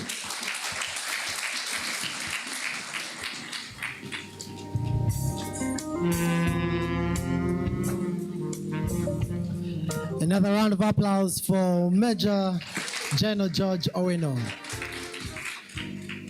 I was coming to pick you. You came late. So fast. Why are Ugandan women so fast? No, I just told you we are fierce. We do things, so many things at the same time. So it is okay. You came late, and I decided to bring up myself. Ladies and gentlemen, are we still having a good time? Are we, or we should go back home? You're still having a good time, right? That's a great one. Just before we get to see some of our lovely women from across the continent, from across East Africa, allow me to recognize one of the other ladies who has done quite tremendously. Professor Nantulia, where are you? Could you just wave to us, Prof? Hey, it doesn't come, I wanted to talk about the lady and I ended up calling. Sorry. I wanted to also talk about a lady who's worked with for many women's events that have been at corporate as they are, in whichever form they come. She will not look down. She will show up. Ladies and gentlemen, let us recognize, I know she can't even tell that I'm going to talk about her. Elizabeth Mushabe from the UN Women, you see? See the response that she's giving? Exactly, yes. I have been at so many events, women's events, and she's always there to support. Thank you, Elizabeth, by the way. Yeah, we don't take your time for granted. Pablo? Well, Madame Mwereko asked me to keep on thanking our sponsors. Exactly. And, your wish is my command. In a special way, we would like to thank UNAIDS, UN Women, AVAC, OSIA, AIDS Funds, Wellspring Philanthropic Fund, the Global Fund, PEPFAR, American Jewish World Service, African Women's Development Fund, Robert Carr Fund, Bill and Melinda Gates Foundation, Viv Healthcare, Standard Chartered Bank, CSO, Uganet, HIPS, Mama's Club. I call it HIPS, eh? It's HIPS. Yeah. But you know, it's okay. It depends. People who started. You're a man, yes, it's okay. Powadu, Salt, Mildmay, CDC, US Embassy, UNAIDS. We have Vinasef, Wonetha, Fokajifo, and Acclaim, PKF, RSM. We need these things in full. Honestly, not so, eh? Yeah, people might think we are promoting a political party. UAP and Standard Chartered Bank. Thank you so much. A bigger round of applause once again to our sponsors tonight. And like I said, we are going to turn our eyes to the screens. We might need to move away, Pablo. Eh? We are standing in one of the screens after all. So we are going to turn our eyes to the screens to look at some beautiful stories of women who have done it. And we are recognizing them while they are still alive. We will start from Tanzania. The drum rolls and we get to see who exactly we are talking about. For those of you who can't hear Swahili, make sure that your neighbor can be able to translate, because this first person will speak to us in an East African language. Then after, I will pick randomly and ask some of you what she said. Huh? So make sure your neighbor can be able to translate. All right, to our technical team, let's get to the videos. Ninaitwa Rustika Banzi. Mimi ni mwanamke. Ninaitwa Rustika Banzi. Mimi ni mwanamke. Ninaishi na maambukizi ya virusi vya ukimwi. Nikitokea Konga, Iringa MC. Mimi ni mhamasishaji. Ninafanya shughuli za mwitikio wa ukimwi pamoja na VVU katika jamii yangu, lakini katika CTC pia nikitoa elimu mbalimbali zinazohusiana na masuala yote ya VVU na ukimwi. Nimeweza kutoa elimu ya lishe bora kwa wakina mama wa VVU ili waweze kuwa na lishe bora lakini kupata watoto wasio na maambukizi. Pia ninahamasisha vijana na mabinti wadogo hasa wa VVU kuweza kutumia dawa kwa usahihi ili waweze kufikia ndoto zao. Nimeweza kuunda vikundi vipatavyo 11. Katika vikundi hivyo nimekuwa nikiunganisha vikundi hivyo na mashirika mbalimbali. Ninavisimamia, vinapata mkopo manispaa ili kuweza kupata chanzo cha kuanzia katika shughuli za uchumi. Nimetoa ujuzi wangu kwa maana ya utengenezaji wa viungo ili kuwawezesha wanawake wenzangu wa VVU wasikae bila shughuli yoyote. Kwani ninaamini pia mama MVU anatakiwa kufanya kazi, anatakiwa atimize majukumu yake kama kawaida. Mimi niko wazi kila wakati ili kuweza kuokoa wengine katika habari ya unyanyapaa na ubaguzi. Wapo wa VVU wanawake walikuwa wanajua kuishi na virusi vya ukimwi huwezi kupata watoto. Leo hii wameweza kupata watoto, wanatunza familia zao kwa sababu wana shughuli za uchumi wanafanya.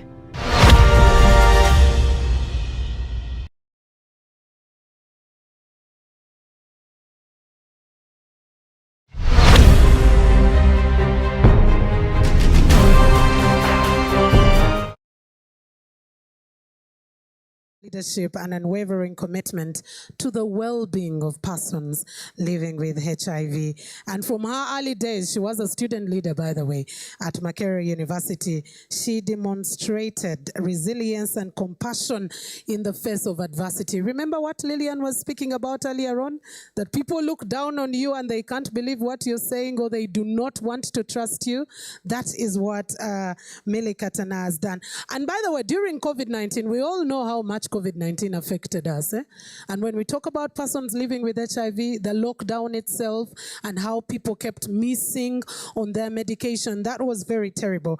But during COVID-19, Millie's concern for the vulnerable individuals actually led her to establish new spaces for collaboration and support, ensuring that there is continuity of care.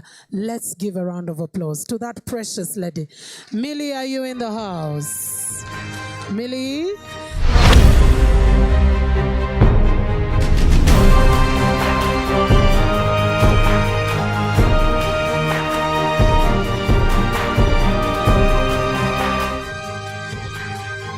Millie, thank you.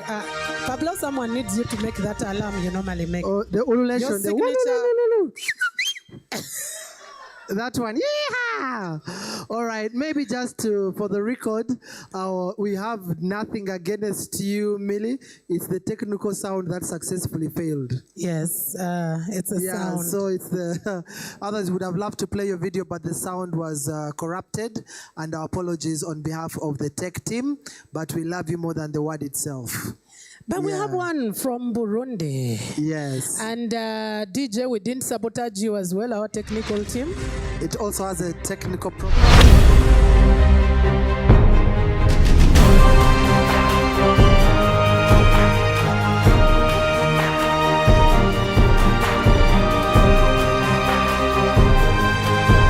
Living with HIV, and with her extensive experience and a diploma in multidisciplinary care of persons living with HIV, she's made a remarkable contribution in Burundi. Marie, if you're in here, could you just raise up? Lights back on, lights back on.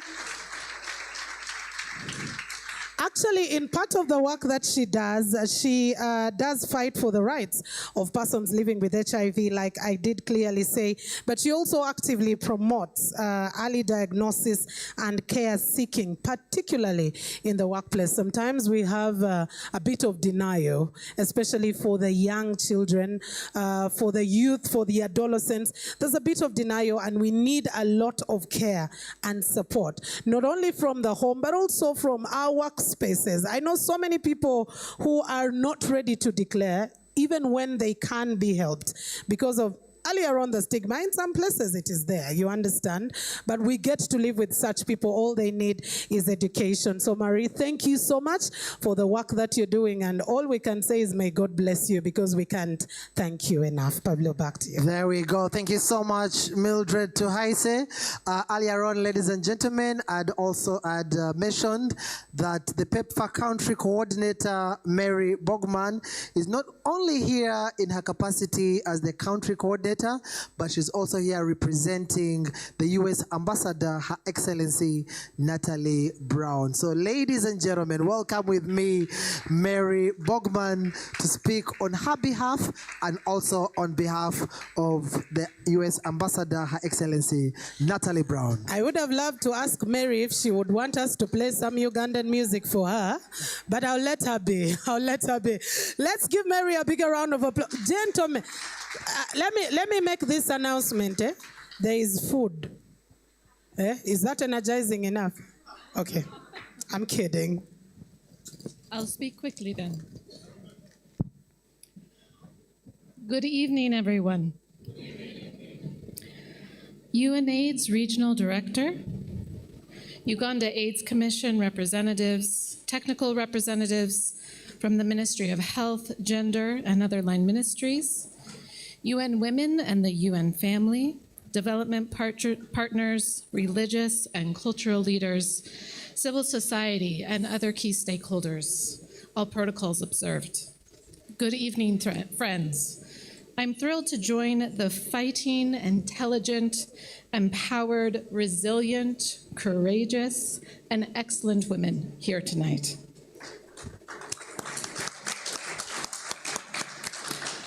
I am also pleased to represent the U.S. Ambassador, Natalie E. Brown, and she sends her regrets. She's out of the country.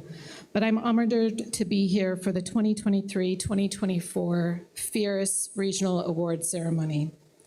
This is an intense moment in Uganda.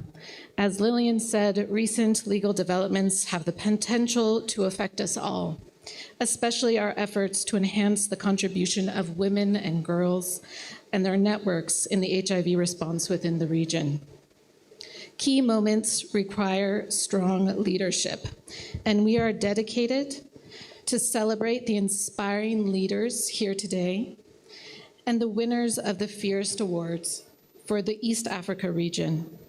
In the 2 years that I've been in Uganda as a country coordinator for the US President's Emergency Plan for AIDS Relief, which we all know and love as PEPFAR, I have had the opportunity to meet many inspiring women and girls who are working for their communities in all of their diversity, to drive social justice movements and hold powerful institutions accountable, including PEPFAR. In fact, last year, the U.S. mission in Uganda organized its own Women of Courage event, replicating an annual ceremony hosted by the U.S. Secretary of State to celebrate women who have overcome significant barriers and championed exceptional causes for the sustainable development of their communities. And we celebrated women from every sector of society, politics, the arts, health, and civil society, some of who are here tonight. The U.S. government appreciates your creativity and commitment to women's empowerment and your investments in the community and the next generation. I'd like to take a moment to talk about Lillian Moreko, who we've all recognized here tonight. Lillian, as the Executive Director of the International Community of Women Living with HIV, Eastern Africa, is an internationally recognized advocate dedicated to ensuring that all people living with HIV have access to life-saving medicine, regardless of sex and gender. In that interest, she works to make certain that there is sufficient funding to ensure access and that treatment programs deliver quality care. Lillian has used her life experiences to oppose laws criminalizing the existence of marginalized populations, and she has supported the global agenda to reduce the costs of antiretroviral medicines, and together with other advocates played a key role in advocating for new donor initiatives to support HIV treatment scale-up. Through her work in Eastern Africa and beyond, Lillian has developed strong relationships with both PEPFAR and the Global Fund. Lillian is one of the many strong women who inspire women and girls across the region and globally, and we applaud you for all of your unique contributions and impact.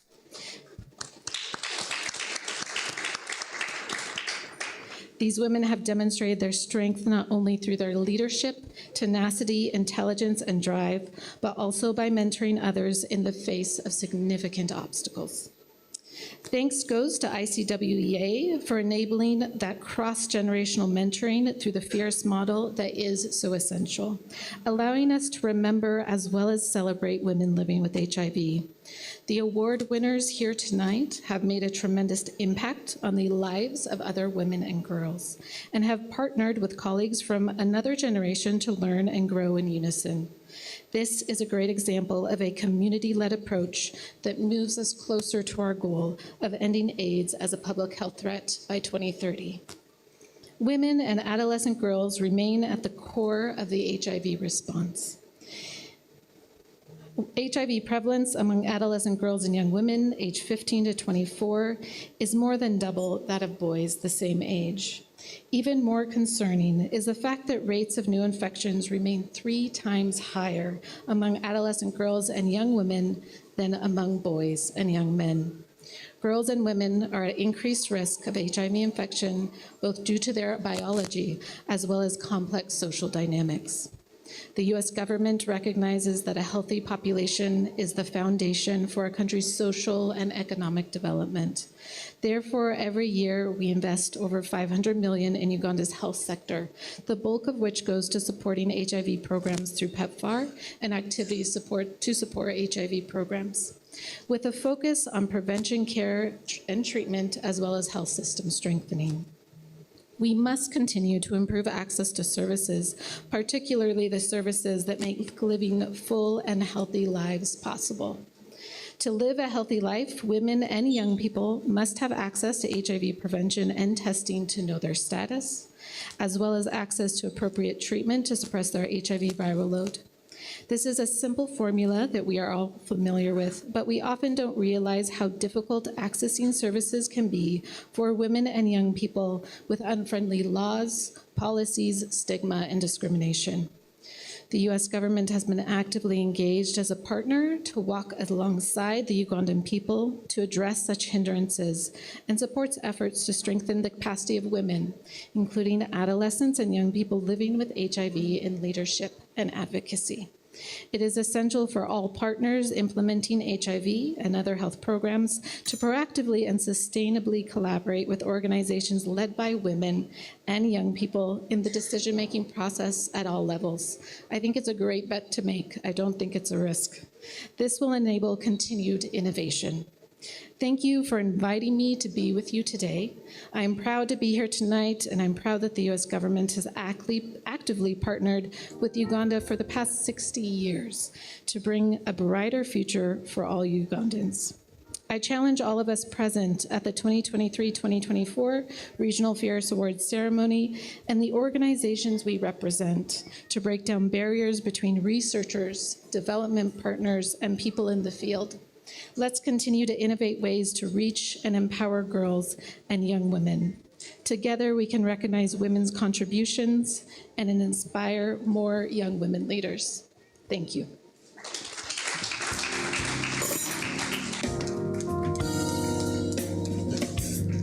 A bigger round of applause to Madame Bogman. I'm wondering whether I made you miss the Ugandan dance. So you know when I talked about Lillian, everyone else who is coming is speaking about Lillian and talking about her work and her passion and her commitment, of course. And Lillian, we want to continuously say thank you for all the work that you've done.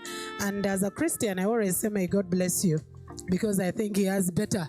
He can give better blessings. So ladies and gentlemen, we all know we came here to award people who are still living. We are not commemorating, we are celebrating. Isn't that what we were told? Fierce women, we are doing what? We are celebrating. Am I having women in the house or? Exactly, I needed that kind of noise. And as we get into our award ceremony, Pablo? We also have the online community. All this is also being captured, and there's a crew and an entire family that is following this online. Thank you so much for following the events happening online. Those who are tweeting on Instagram, our hashtag is Fierce Awards 2023, and in a special way, we'd like to recognize Warren Michel, who is the executive director of AVAC, and they took the risk. It's a risk, that's what they call it, to support women living with HIV. And they have said they will continue with it until it bears more fruit. We also have Marilyn from AIDS Funds, who's also with us as well. And now it's time for us to give the awards. Yeah? Yeah, I had somebody say it's time to eat. Don't worry, we have enough food. In fact, if you came with a food flask, that's added advantage. So don't you worry about that part of the program. And so we are going to invite our super ushers to come on board and bring the awards. And we shall be inviting those who will be giving them out. So, ladies and gentlemen, are you ready? Okay, let me invite my co-MC Mildred to Haitse to come and read those who are going to hand out the awards and the recipients as well. In no particular order. DJ, are you rioting? What? It's okay. We'll start in no particular order with our very last speaker. In debate, what would we call that person? A person, pre-current speaker or something? The pre-current speaker. Yeah. So, ladies and gentlemen, we are going to call the pre-current speaker. Do you remember your debate very well? Yeah. Opposers, proposers, there are no opposers here. I remember my first debate was about village is better than the city. And I was a proposer of the village. Because we struggled with getting points. We struggled with the points. Because you were in the village. Which points did you give? I told them that the good thing of being in a village, you eat fresh foods. The food is not tired. People in the city eat tired food. By the time it reaches the city, it's tired. It is okay. You really suffered. You really suffered. Let's welcome back Mary to please give our very first award. Yes. And yes, let's give her a round of applause once again. And Pablo, you want to read out which one our first award is?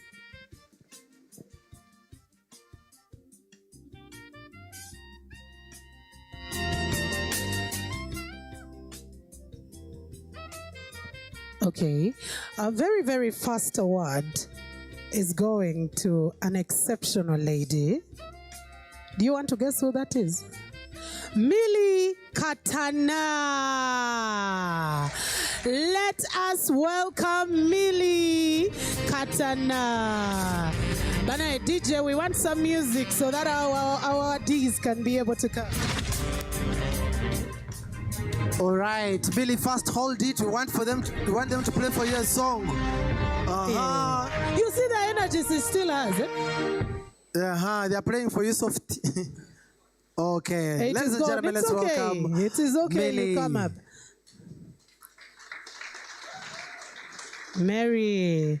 Congratulations, Mary. Thank you for all the work. Thank you for your resilience. Yeah, bigger ululation for that. Exactly. Congratulations. Congratulations, Mary. Thank you. Oh, Millie, sorry. Millie. Yes. Because there are two M's here and the third M are Mildred, Mary, Millie. You see how we've taken off the stage, eh? Thank you so much, Millie. All right, thank you. Thank you very much, way Millie, to go, and Millie. thank you, Mary. Have you accepted it or we are forcing it onto you?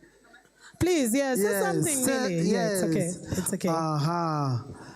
All right, maybe they'll speak after.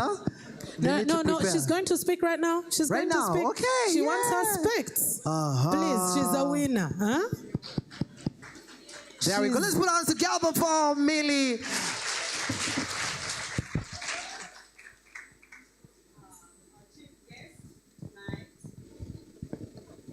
Your Excellency, the Ambassador of the United States, other dignitaries in the House, the UN family,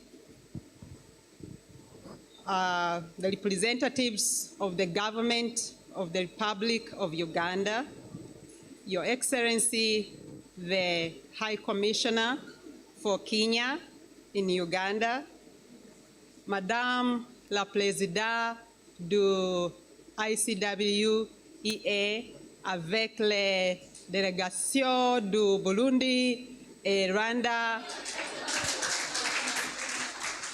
je dis bienvenue à Kampala et bonsoir. Je parlais un peu en français, mais aujourd'hui, je voudrais parler en anglais.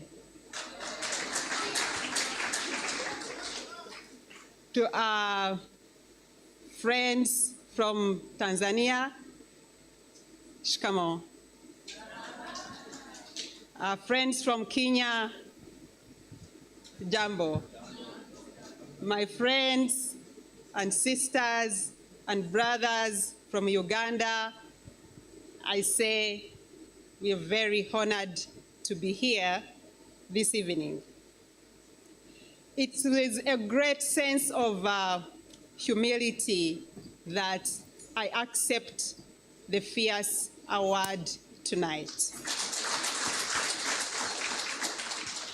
For me, it has been a journey filled with hopelessness, but punctuated with victory.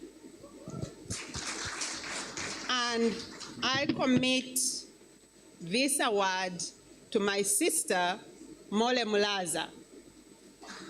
She's not able to be here because she is resting in peace.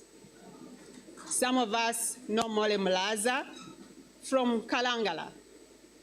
She's one of the fierce women who worked so hard in the islands of Kalangala, jumping on boats, smaller ferries, everything to try and make life different for women in the islands. We know very well how vulnerable the islander women are. I don't feel I deserve this award. This award should have gone to Mole. We are not related, but she's my sister. I'm Millie, she's Mole. She should have taken this award.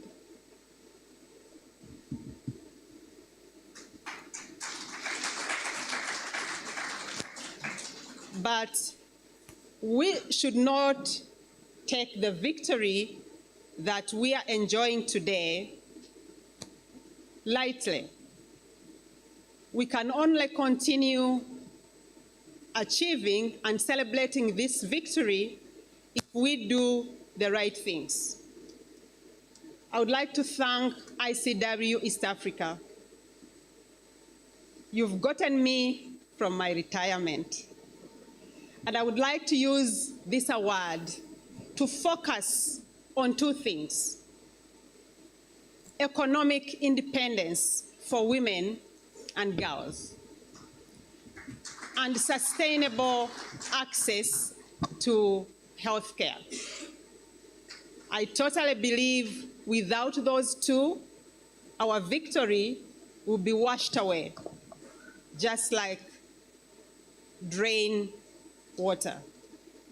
I would also like to recognize my own sister, Beatrice Were, who is in the house, who has led the way for me.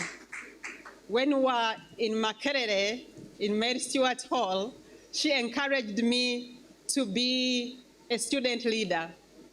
When we met in the HIV fraternity, I was tagging behind her. So thank you so much, Beatrice. Of course, we Ugandans know that we are receiving these awards at a very trying moment for public health. I went on, irrespective of my HIV status, to become a public health specialist. But our efforts as public health workers is swinging in the air, given the regulatory environment in which we find ourselves as a country. What does that call of us?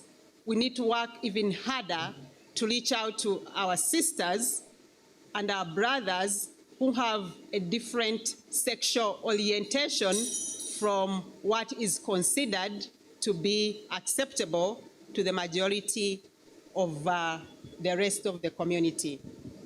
With that, I would like to congratulate the other awardees who will be coming on the podium shortly, and together we can end AIDS. Thank you very much. Once again, a bigger round of applause for Millie. Thank you so much for your resilience. Thank you so much for the work that you're putting in. There we go, ladies and gentlemen. And now, our next awardee of the night, as Millie gets $1 million hug from Lillian Moreko. Congratulations. Yeah. Powerful words there. Our next, ladies and gentlemen, is from Kenya, none other, Dorothy Onyango. Let's welcome Dorothy. There we go. Yeah. Holding her plate. Yeah. Look at that. There we go. There we go. Raise it higher. There we go. Congratulations. Women fighting AIDS in Kenya. Women fighting AIDS in Kenya. Just a minute, DJ. A little. I am kindly inviting Anne Mutoni to come and give this award. Yes, it's team spirit.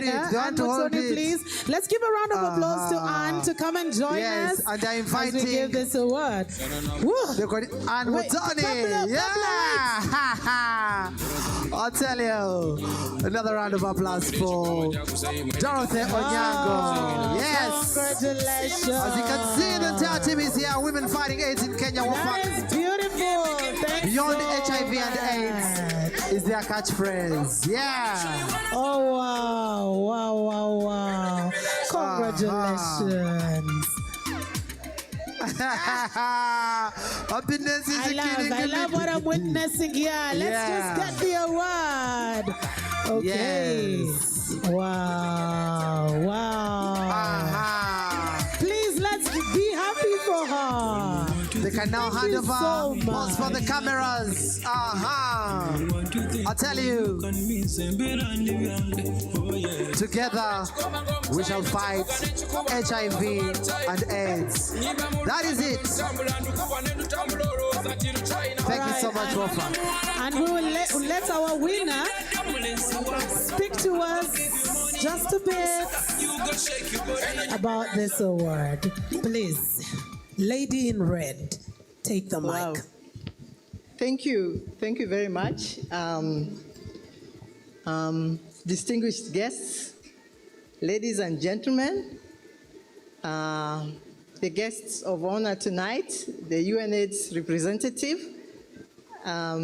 who is a Kenyan and my friend from UNAIDS. So happy to see you here. PEPFAR, AIDS Funds, Global Fund, CDC, ICW that has made us be here, distinguished guests, all protocols observed, in case I forget everybody.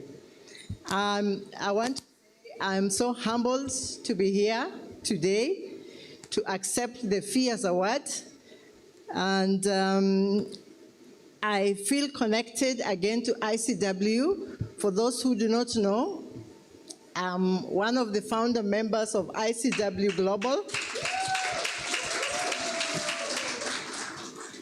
ICW Global was founded in 1992 in Amsterdam, and we were 54 women from the world who are HIV positive, 24 from Africa.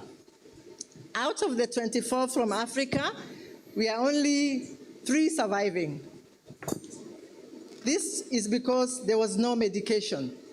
And we want to thank PEPFAR and Global Fund and all the donors that have made it possible for us. There was a second generation of ICW that came in, and of course they mentioned Beatrice Were here, still surviving. We have Lydia, Dr. Lydia. Of course we have men. We were with Major Ruranga many, many times. I have a story to tell about Bishop Bia. Bishop, you're here? Colonel, is he here? Colonel, we have a long history with all of you and all the beautiful ladies of ICW. And I just want to say that the struggle has been long. We started when there was no medication, and we fought for it. We fought for it both local, international, and everywhere. And today in the house we have Patricia. I can remember Patricia from Kenya. We went to the streets, we went to parliament, and we told the members of parliament, if we don't get medication, we shall infect everybody. And it came to be. We got medication, it's free, and everybody can now be able to get medication, ARVs, that supports people living with HIV. We have our donors who have supported us to carry out activities in our communities, to empower women, to empower young girls. One of them I can mention here is AIDS Funds. We have had a long relationship working with AIDS Funds. UNAIDS, anytime, local, globally, and nationally. So we are really happy that we have the donors here today who have supported us in this fight and who have made us be here today. Without you, we would have not been here today. And we thank you very much. If I didn't mention your name, I'm sorry, but we thank you very much for having us been here. As I've mentioned, we have lost millions of people living with HIV because they did not have drugs. We are lucky to count ourselves alive, because we are here, and that is why ICW saw it good to ensure that we have these fierce women who have worked tirelessly in different countries to ensure that we destigmatize HIV. Despite the fact that stigma is still there, but at least we are at some point that stigma has gone down. And therefore, I want to say thank you, all ladies who have been fighting the scourge all the years from the 90s when HIV was discovered in Africa. Just before I continue, I just want to say that a fierce female is a multifaceted woman who works to empower herself, empower others. She isn't afraid to acknowledge her fear, her doubts, and her insecurity, but she tries hard to be brave and courageous. And that is what we are celebrating you women, including myself. Let me not forget myself. That's how women forget themselves. That is how we are celebrating all of us today. In our advocacy ventures, I remember there is a time we were in New York at the UN General Assembly. Lillian was very pregnant. The fierce Lillian, she was very pregnant. And you know, in the UN complex, you are not allowed to demonstrate. So we wanted to fight for our rights to have ARVs available and health care for women and people living with HIV. So we hid our placards inside our clothes. And Lillian, with her stomach there, she was with us. So we were actually arrested at the UN complex. We were taken out, but they saw this pregnant woman and said, now even this one, they put her on the side. Our passports were confiscated and we knew we will never go back to America.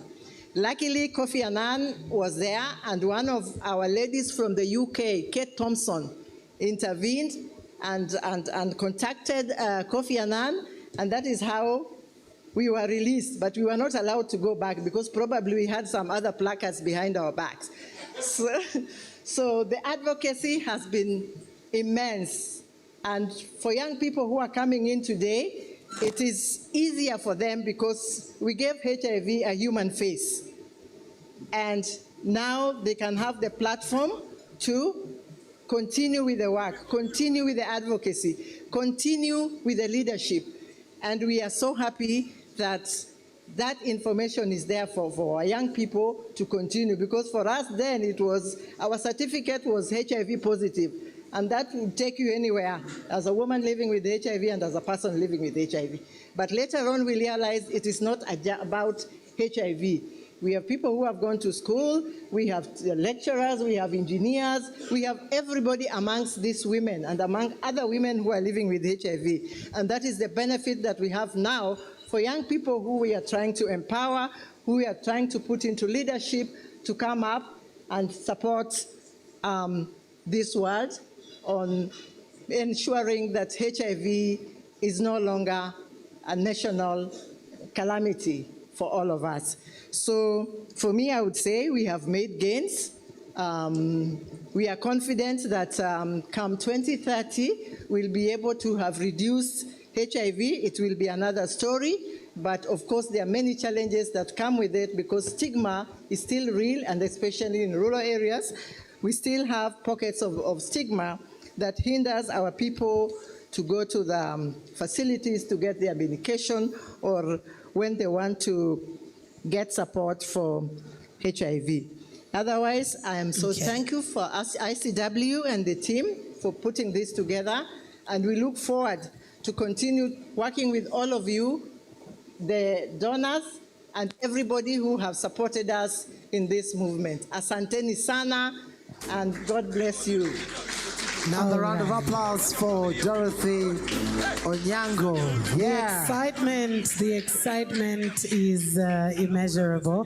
Thank you very much, Dorothy. All right, Pablo, let's get to know who our next our next winner is. Ladies and gentlemen, our D is Rutsika Evaristo Banzi. Evaristo Banzi.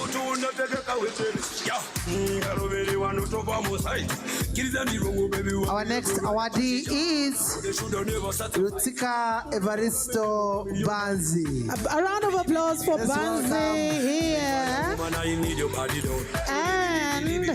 I am going to request Elizabeth Mushabe to come and do us the honors of handing over this award.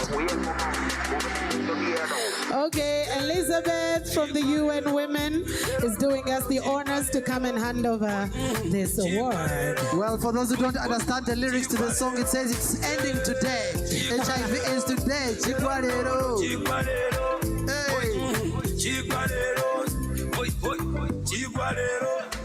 Because we look at it to Chito. Sticks to a Roger Camellia, we put Okay.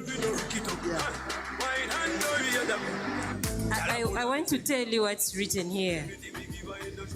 I will not read the logos, but the message for these fierce ladies is with our distinguished appreciation. Doesn't it feel great that we appreciate their work? We present to you Rustika Evaristo Banzi, the ICWA 2023 Fierce Award for your resilience, exceptional leadership in women movement building. I actually wanted to talk about women movement building. Do not rest. We need more women. We need more of you to show them the way, the young ones coming after us. Thank you. I'm not the MC for the night. Thank you. All right, a bigger round of applause still to our winner. We can move forward. Let's move forward a little. Pick up a coffee, pick up a Pablo coffee. is photobombing your picture. Yeah, pick up a coffee. Yes. All right.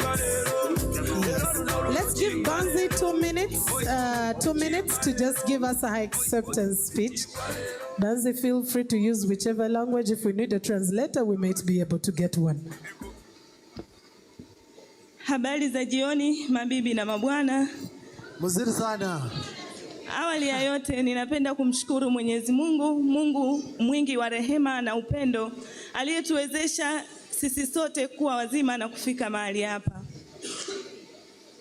Ninapenda kuishukuru ICWEA kwa kuandaa sherehe hii ya tuzo kwa kutambua juhudi na mchango wa wanawake na wasichana Barehe tunaoishi na virusi vya ukimwi katika shughuli zote za mwitikio wa ukimwi.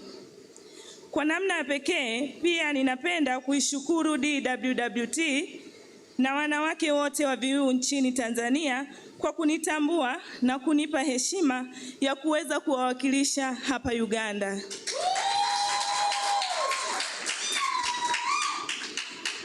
Kwa miaka mingi, mimi pamoja na wanawake wenzangu wa VIU nchini Tanzania tumekuwa katika mstari wa mbele kujitoa kwa hali na mali ili kupambana na maisha pamoja na haki, na si haki za kwetu tu, bali haki za jamii nzima, ili kuwa familia na jamii zetu kwa ujumla zinasimama na kuheshimika na hata kwa vizazi vinavyokuja.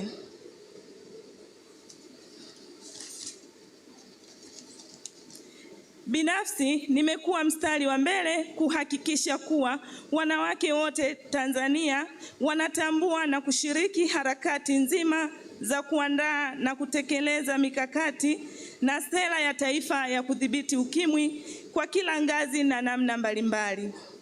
Pia nimekuwa mstari wa mbele kuhakikisha wanawake na wasichana wa VIU tunapata vyanzo na maarifa mbalimbali tukijengewa uwezo kiujasiriamali kwa ajili ya kujipatia kipato na kuweza kusimama imara hali tukiwa tunaishi na virusi vya ukimwi, lakini kutumia tiba kwa usahihi ili kuepuka ubaguzi na unyanyapaa.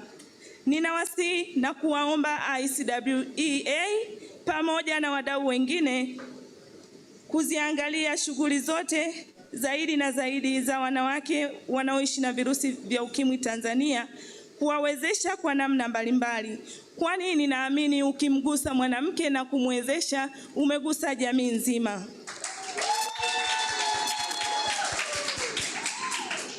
Asante, ninashukuru sana na Mungu awabariki na kuwatunza. Karibuni Tanzania na tutaonana tena. Haya, Mungu akubariki. Okay. Thank you, Banzi. Yeah. I know some people were only listening to Nashukuru, Mungu wabariki, because you know those are the simpler words, eh? Like God bless you, thank you so much, yes. But it's okay. You know, Mildred? Yes, please. When I was growing up as a little boy, there used to be news in Swahili called Habari. Habari. Habari news. Yes. And there she gets a hug from Lillian. Thank you, Lillian. And from, of course, the other winners as well. Yes. So I was still telling you about Habari. Every time the news bulletin would start, it would start with Rais Yoweri Museveni. Rais Yoweri Museveni. And I asked myself, does the president eat only rice? What's the problem? Until they said Rais Arap Moi. I said, this is an East African thing. These guys eat rice. They eat rice. Until they said Rais Bill Clinton. That's when I knew this man. That's when I did the research. And you found out it was president. It meant like His Excellency. Okay. Yeah, I thought, these people eat rice. Yeah, and you thought you would also eat rice and become a president.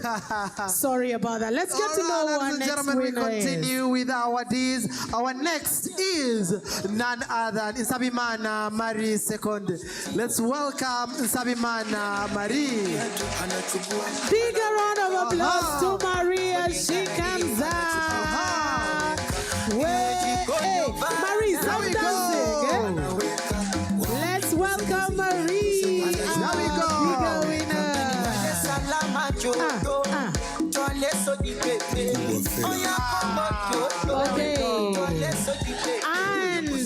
And to hand over this prestigious award, allow me to invite Charity Nkone to come and kindly give up this award, our ICW Global Chair. Charity, has she stepped out? All right, here, okay. Charity is energetic. You just play any music which is loud and she will dance. There we go. She's energetic.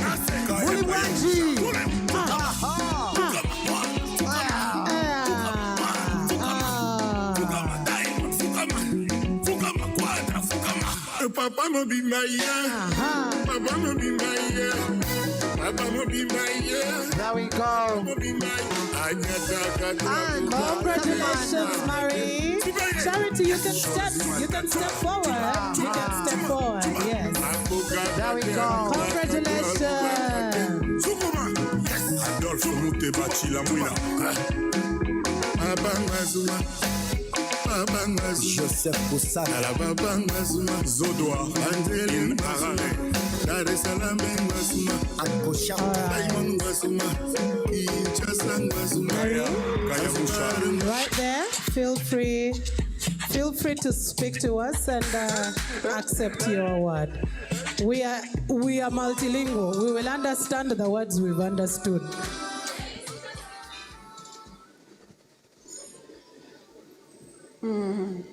Mesdames et messieurs, distingués invités, excusez-moi, j'ai la grippe.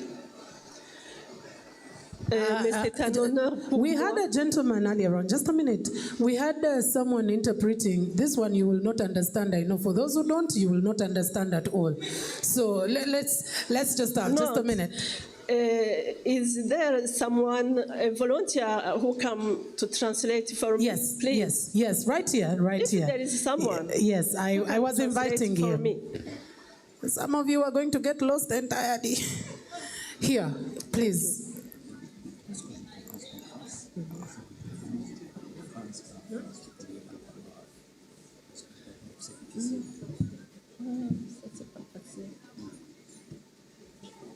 Okay. I think she can go ahead because the video will have subtitles. Okay. All right, go ahead. Thank you very much, Mister, for your coming for translate for me. I'm second. I have born in 1861. and I have 2 children. My husband was died in 2019. But what I can say here in this room today is to recognize the effort of someone who has this idea, because she is the first in the region, the first in some countries who think this kind of idea. Mrs. Lilian, we thank you very much. And all women in Burundi, thank you for you are doing for the ICW East Africa and all your team.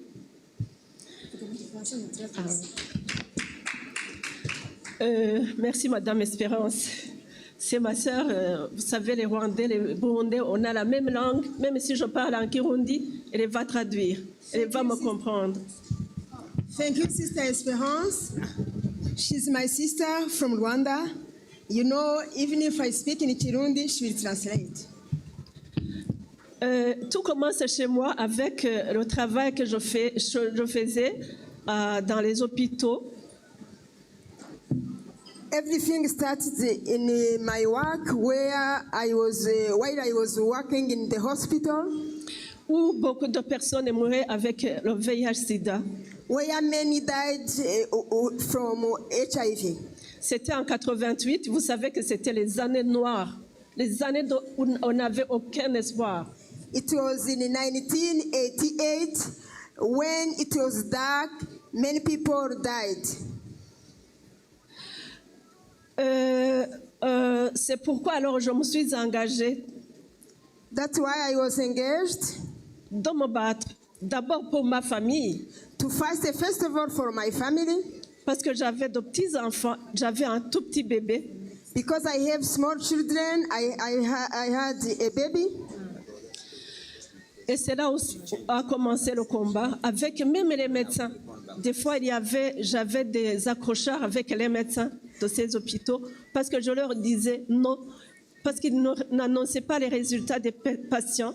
Je leur disais, vous tuez la maman et vous tuez les enfants. Battles started from there. It became while I could fight even if with the doctors. I said, no, that child will not die.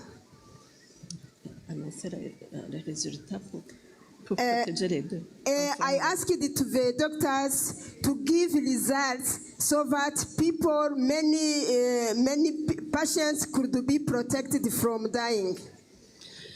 Et c'est alors où j'ai commencé sérieusement ma lutte. I started seriously my battles.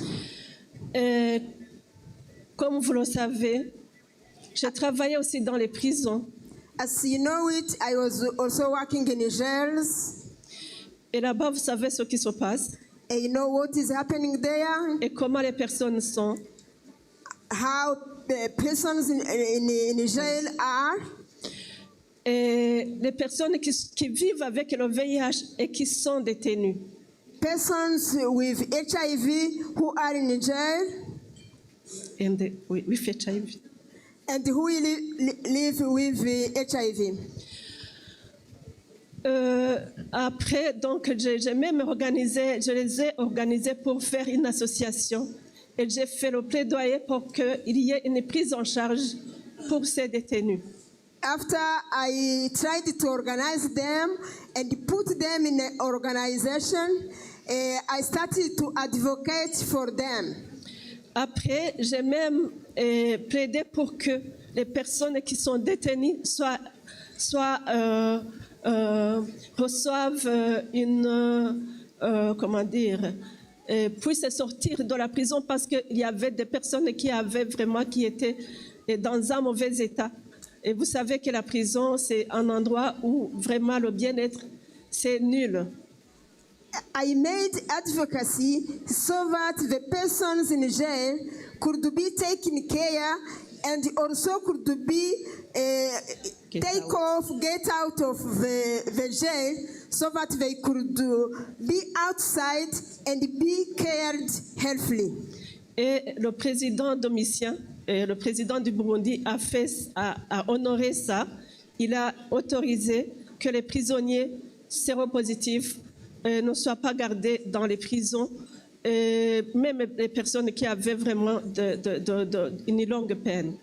At that time, the president accepted that persons in jail could go out and be in their families and being taken care. Et après, nous avons, avec d'autres membres du Burundi, nous avons fait partie de JIPA.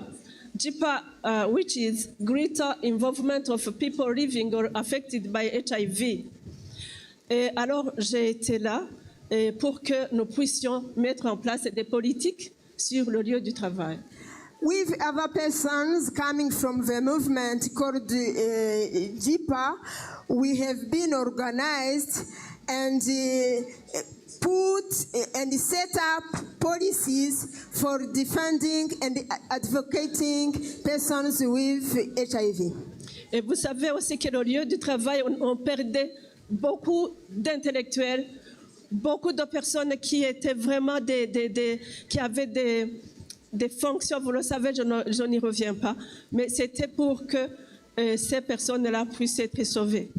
And you know, in many workplaces, people were dying, and we tried to do everything we can. J'allais dans les différents services, j'allais partout pour que les personnes puissent se faire dépister le plus tôt et pour qu'ils puissent accéder au traitement. I started to shout and gave publicly testimonies saying that there are many persons who are dying so that the government and the community could come and put many energy to save those persons. C'est à ce moment même qu'avec la venue des traitements ARV, and that time the medication started to come and to be distributed to those persons. Et j'ai expérimenté moi-même cette situation parce que mon mari a commencé à prendre le traitement ARV quand on achetait ça à l'extérieur à $700 par mois. I had that experience because my own husband was sick and the medication was costly. It could be around $700. C'est pourquoi That's why la solidarité, les personnes qui sont ici, qui ont contribué pour que les Africains, les femmes et les enfants puissent avoir le traitement, soient vraiment applaudis. That's why I would I request you to thank those persons who intervened for having medication, for supporting those persons so that they could not continue to die. Again, please. Again, please. Thank them more. Clap more. Because I'm there, because there is someone, some organization who paid for me or for others the treatment. Parce que je suis là, parce qu'il y a des gens qui ont fait quelque chose pour que je puisse avoir la médication. Mais au cours de notre lutte, la stigmatisation, comme les autres l'ont dit, était très, très importante et reste toujours. During that fighting, the stigmatization could continue so that we could survive till today. On m'a dit qu'il faut que j'arrête. Mais They avant asked me to stop, but before, c'est que je puisse dire que, avec la mise en place des réseaux des personnes vivant avec le VIH au niveau de l'Afrique, I would like to tell that with standing up the many networks of persons with HIV, que ce soit les femmes et les hommes, women or men, nous avons mobilisé au Burundi toutes les PVVIH. We did the mobilization of many persons with HIV. And du niveau de haut jusque sur la colline. From high till the basic community. Et c'est pourquoi. That's why. Cet award. Cette récompense. Je la dédie à toutes les personnes vivant avec le VIH qui sont parties sans le vouloir, qui sont décédées. This award deserved to be given to all persons who died from HIV.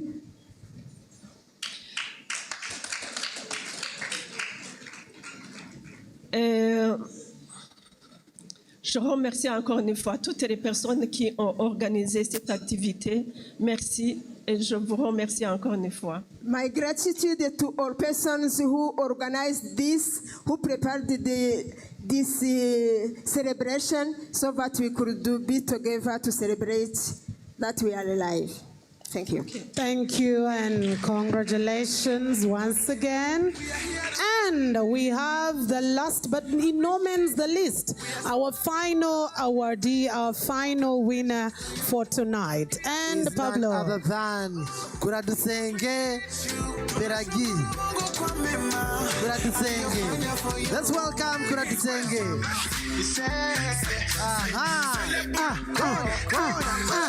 Hey, hey, hey, hey. Kuradusenge. Canada. Yachina Machina.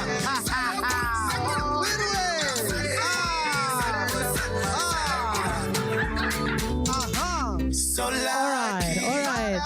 And to give this prestigious award, DJ, to give this prestigious award, allow me invite Major General George, the Kenyan High Commissioner, to come and hand over our very last award for tonight.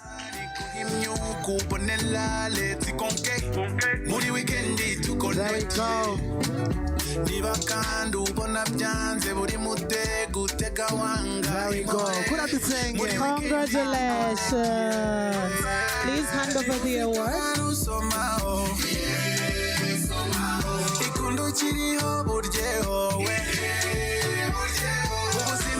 It is in order to step forward so we get a better picture of you.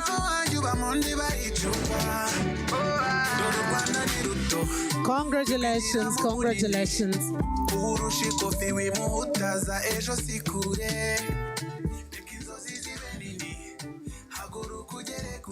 I take you from, you called him presenter. Yes. To also acknowledge this wonderful lady for the appreciation. And it says, the ACA 2023 FIAS Award for your resilience and exceptional leadership in women movement building. Congratulations.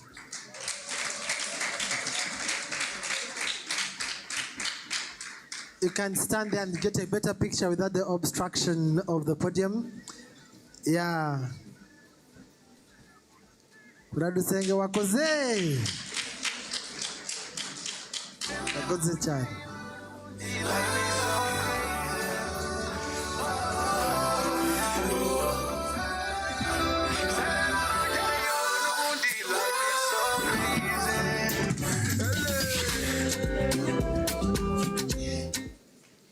It's like the DJ still wants me to dance. It is an honor to be here.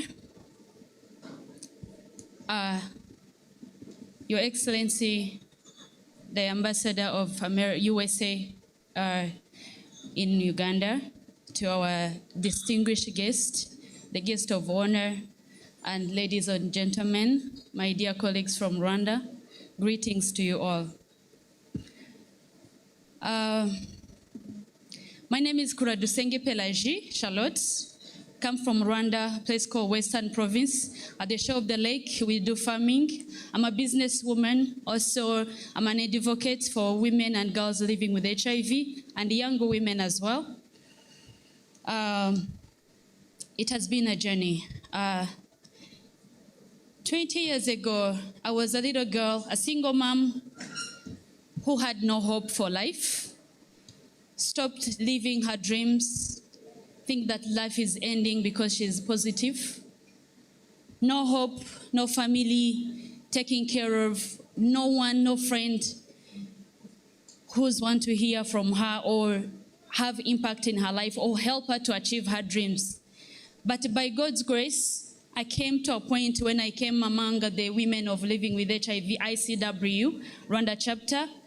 Thank you so much for being there for me, for making me who I am today. I'm trained, and I'm also a chairperson for ICW Rwanda chapter.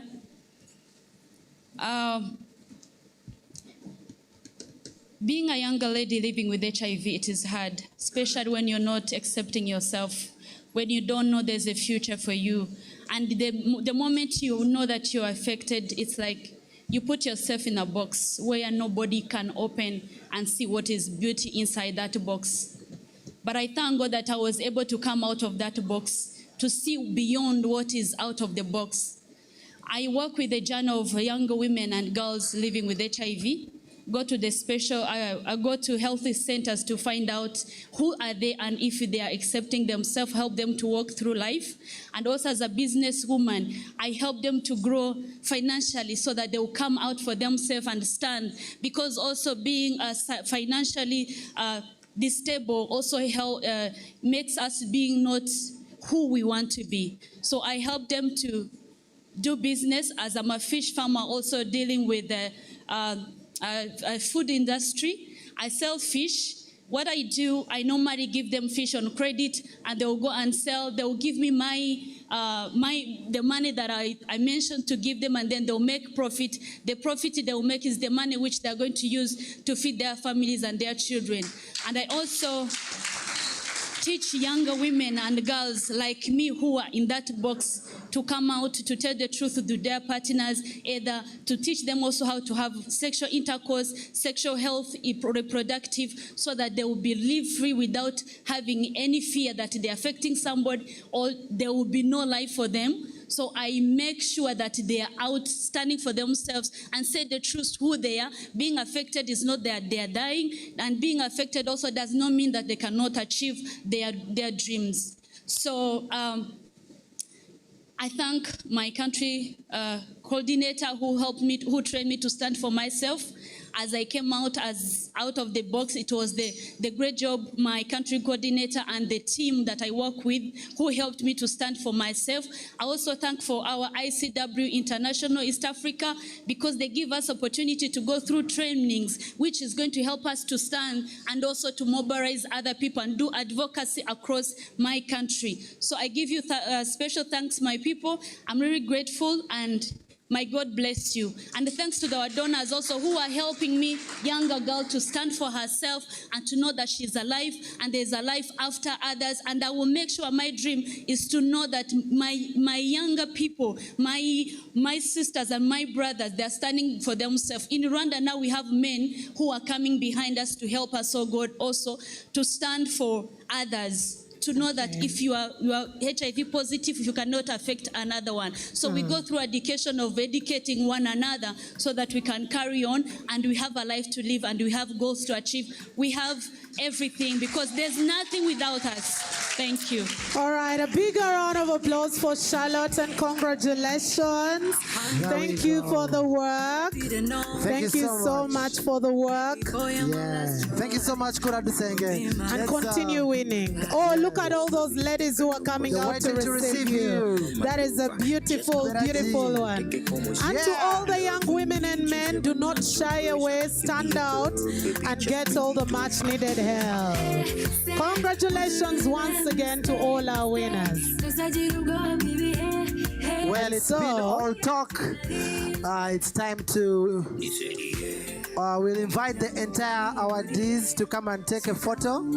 All those that got awards, Millie, Katana, we'll invite Sabimana to come and join us. We invite. Okay, I know it's a beautiful moment, but I'm kindly requesting all our awardees, kindly come back. All our awardees, please come back and have your photo moment right here. And I'm going to request that Madame Lillian Morocco, you come and join this team for this picture moment. And as they do that, Smile Africa, get ready. Anne Motoni, please come through, join this. Mary, please come back. Elizabeth, Charity, and Major General, please. Let's all just stand here and come with your awards so we can be able to take a group photo with these beautiful awards. I'm going to request someone to just put this aside, our strong gentlemen. Just put this aside so we can be able to have some beautiful space. And I see you in London, silicone on your bum, shaking what your doctor gave ya, on your worst behavior, Susanna Vande. Okay. Yeah, let's just push forward so we can be able to take that beautiful picture. And as they take the photo, smile. You can start in the interest of time. Smile Africa. Shortly, we shall also have... We can have all of our awardees in the middle and the rest of us on the side. No worries. And Muthoni, you're hidden.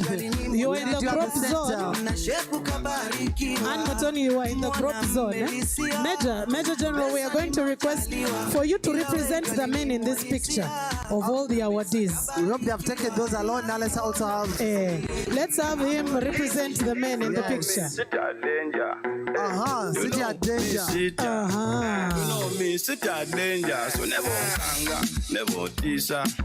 You know me, city at danger. Never kanga, never tisa. All right, Smile Africa. We are going to call you off. All right. Yes, you can go back. Now, I am going to request only the 5 with the awards. Stand there with your awards. All the 5 with your awards. Please stand there with your awards so we can be able, with all those cheerful smiles.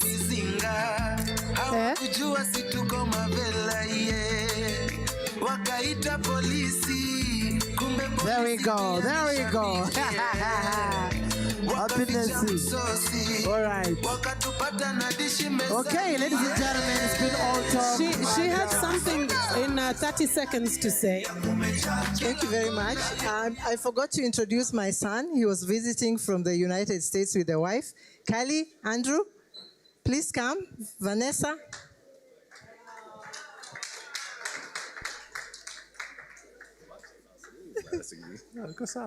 Good. Kylie. Kylie? Yeah. That's right. This is your day. What's up? Yeah, this is what they call family planning. You move together. Come here, baby girl. Come here, Cal. Come here. This is my son, Andrew. Yeah. They were visiting. Wow. From the U.S. It's such a coincidence that they are here. So I'm glad they are here. My daughter-in-law, Kali. So Vanessa is my niece, the daughter to my brother, Major General Wino. Wow. I told you. Yeah. So here we are. Can you adopt me? I've adopted you today. Thank you. Thank you very much. Join the picture since you have been adopted officially. And we are done. The adoption process will take place later. Thank you very much. I like photos where the Americans. Yeah, when I go for the interview, I go with the photo. So you say, I know. Yeah. I know important people. Let me tell you, that's the most traumatizing room. When you're there talking for visa, explaining yourself is hard. Yeah. All right, ladies and gentlemen, we're going to get some bit of entertainment before we get to listen to our very last speaker, and then dinner. Yes. I am peeping outside there, and the dinner is served, so I'm standing between you and your dinner. Yes. And there are people who say, I don't eat beyond 10, beyond 9. They are called the Kasenene followers. The keto eaters. Yeah. All right. Now, ladies and gentlemen, also in the house, we have Lillian's husband is here and the daughter. Please, this is the family. We need to see. Yes, family. Yes. Lillian's daughter and Mr. Please. Right here. Just wave to us. Thank you so much for the support. Thank you so much. And then we also have... Me, I was there peeping at the hands. Yes, we also especially the left hand. Yeah, we also have Michelle online who will be speaking briefly online before we hear from our guest of honor. Yes, but before we invite the entertainers, I want to specially recognize from AIDS Fund, Marianne Musinguzi. Just raise your hand and thank you, AIDS Fund, one of our sponsors as well. The Executive Director of Natrola, Florence Buluba, if you could just wave to us. Florence, thank you so much for making it. The Executive Director of Tusitukirewamu Women's Group, Empowering Women, Florence, thank you so much for making it. The Executive Director of AGA, Flavia Chomkama, how can I have forgotten you? Thank you so much for coming. The ED Uganet, Grace Naiga, where you are? Did I see you seated? Oh, right there. Thank you so much for coming. And of course, the Executive Director of UNIPA, thank you so much, Ruth Awori, for coming. They've organized pageants, beauty pageants of young persons living with HIV, and it's beautiful. You need to see the talent there. And of course, the ED of UIP, Kuraish Mobiru, thank you so much as well for coming. And there is this category who are very strong partners. Media, my fellow brothers and sisters, wherever you are, the media, they're always busy. You will ask for media and they're holding cameras, but media will recognize you. Thank you so much. Let's get our entertainment, Pablo. Smile Africa, one item. We shall cross over to screen to hear from Michelle. Okay. Smile Africa, one item, and we'll get our last speaker. Awangari haisara sajja kabaka enkologoma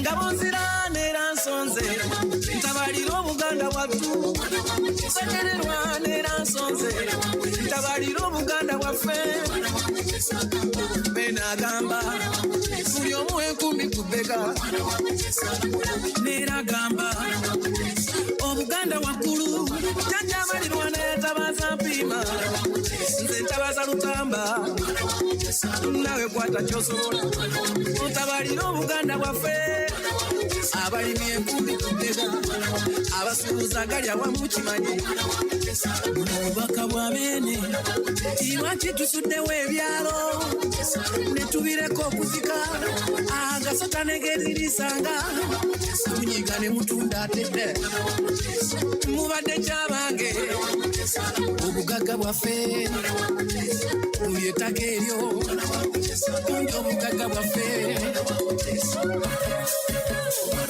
alina emmere tazanyirwako munnange takaddiwadde alina emmere tagondagonda ate talimbwalimbwa alina ettaka tazanyirwako oyo birifuluugi twebaza ow'omutima kugondera beene ow'enkedde ow'ennakatu ow'entamu enjaliire mwenyango mama wulira mwenyango mama wulira alikukwatako guli mwoca olitasagasaga munange guli kwoca wenda tazanyazanya ekirungi kye tayigiriza ayagala okuteesa naye ow'emputu totawaana ayagala kunyooma nowembazulwa ate totawaana gwe afumula ezo ayogera ebigambo bye bitono naye nga kyategeeza alaba ye masomo gyoyo ate n'alaba ensonga ayitibwa salambwa embuga ye tezanyirwamu walala wulira amasanyu omwana wa muteesa walala wulira amasanyu omuzukulu wajwa mwogerako nefuna eddembe muli nembeera ngaalidde essamu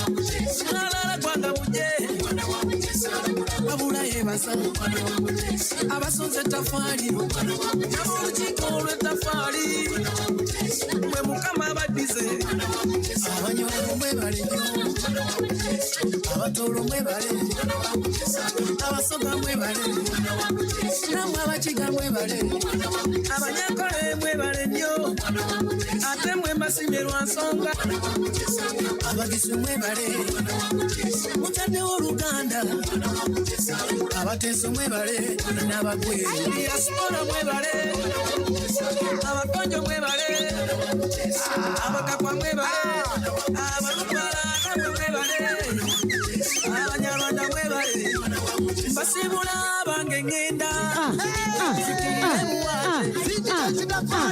sinabagenda saba busabi bene sebasonga za buganda eno nyongereko endala bbiri ensonga y'okusoma bannange tuwerera abaana ensonga y'okusoma bannange atasoma afudde ensonga y'ebitone Lillian is coming to he's coming to show us.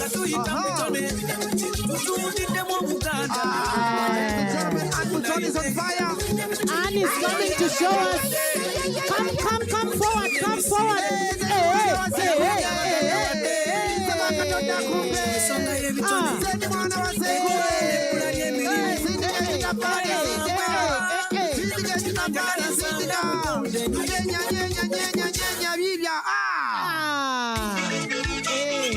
Thank you so much. Thank you. Let's now go straight to Michelle online. Michelle is online. Welcome back from the gym. Yeah. Whoever was gymming as if dancing Let's is go gym. right back to screen. To our technical team, let's cross over to the screen to Michelle who is online.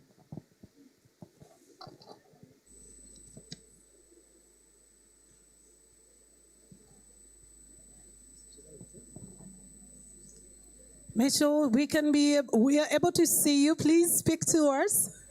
Can you hear me? Yes, we can. Go ahead. Loud and clear. Thank you, thank you, thank you. And just seeing that last series of entertainment makes me sadder still that I'm not there with you. And I'm also very, very sad not to be there to give all the honorees celebratory hugs. And I don't want to pick favorites, but of those honorees just now, I want to just make a special shout out to Millie Katana, who's been a dear friend and colleague, as has Lillian Moreko. And it's really, I come here deeply humbled and honored to be here with you virtually, at least, to talk about how important this celebration is. And I'm so glad that you all framed this evening so beautifully that this is not a commemoration, it is a celebration. And too often in our world of HIV, in our world of health inequities, of pandemics, of human rights and legal abuses, it can be very hard sometimes to think about the importance and the need to celebrate together and dance as you all just did, but to celebrate the individuals and the organizations that make our work possible. And when I think about ICWEA, when I think about Lillian's leadership, when I think about the fierce advocacy and activism that you all embody, we have to celebrate. Because without that celebration, individually and organizationally, we are less effective to address all of the issues that face us. And they're big issues. And I resonated very much with the PEPFAR country coordinator, who said what an intense moment this is. An intense moment in Uganda, but I would argue it's an intense moment around the world. And it's intense for so many reasons, but not least of which in our world of HIV, it's intense because we have so many opportunities that we've never had in 42 years. The idea that we even talk about ending the epidemic, that's an opportunity that we've not had until recently. And yet it's in peril. It is precarious, all the progress we have made in Uganda, in East and Southern Africa, around the world. So much progress, and it is so precarious.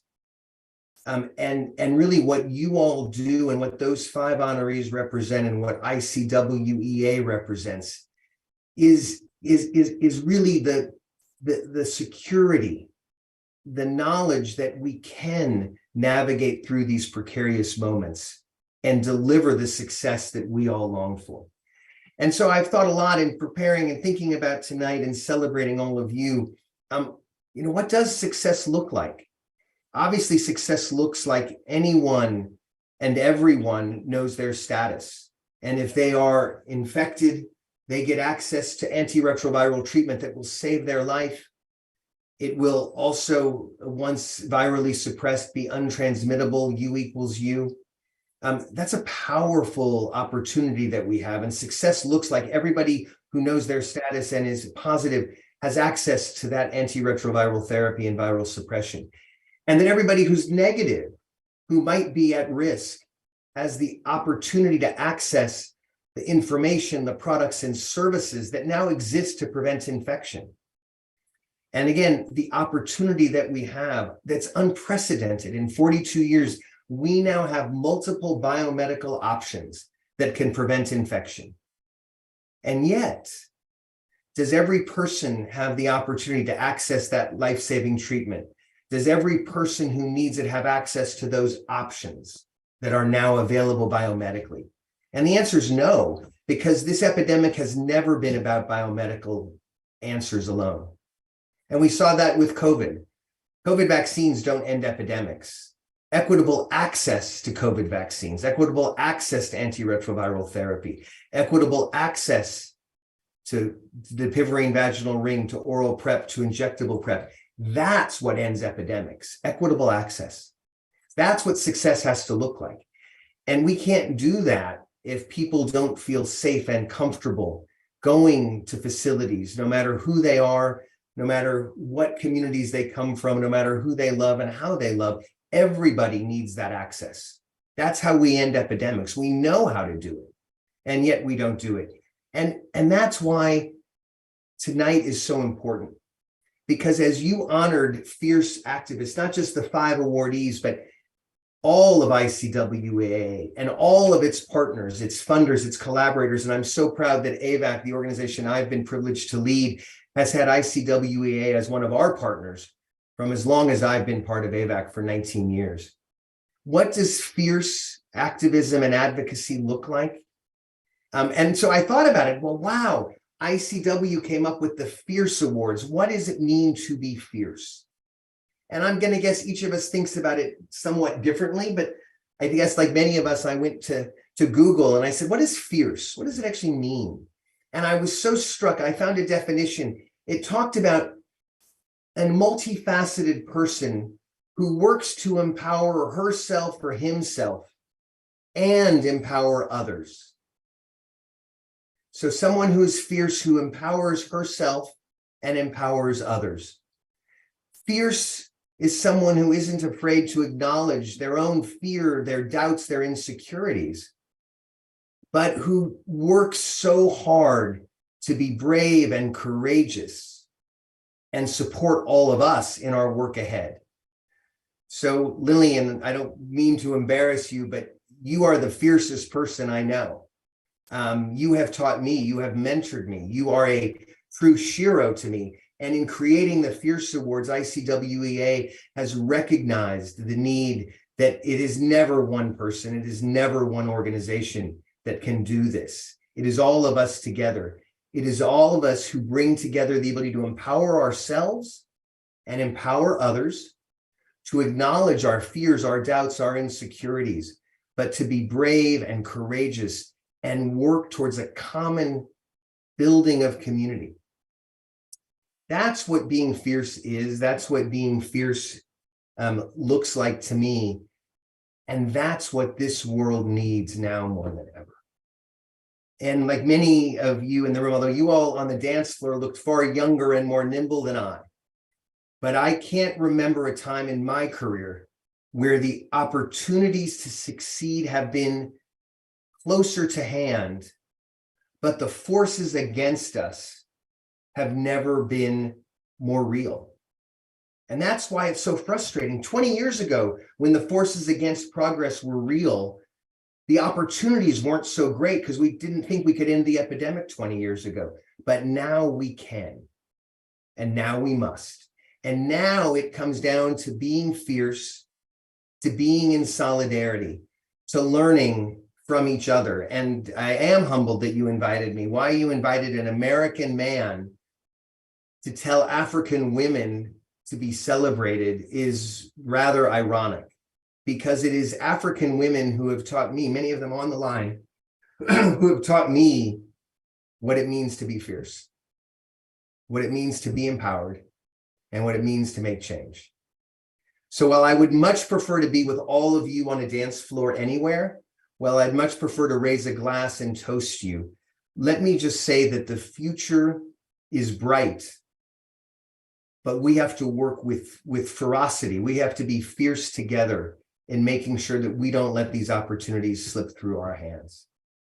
And I wanted to say one other thing very quickly, that I was so pleased that so many times, I think, Lillian, you said about taking risks. And I remember so vividly about 25 years ago being in a meeting with Peter Piat, who then was the head of UNAIDS. And there was all the conversation about risk. And risk in HIV is problematic.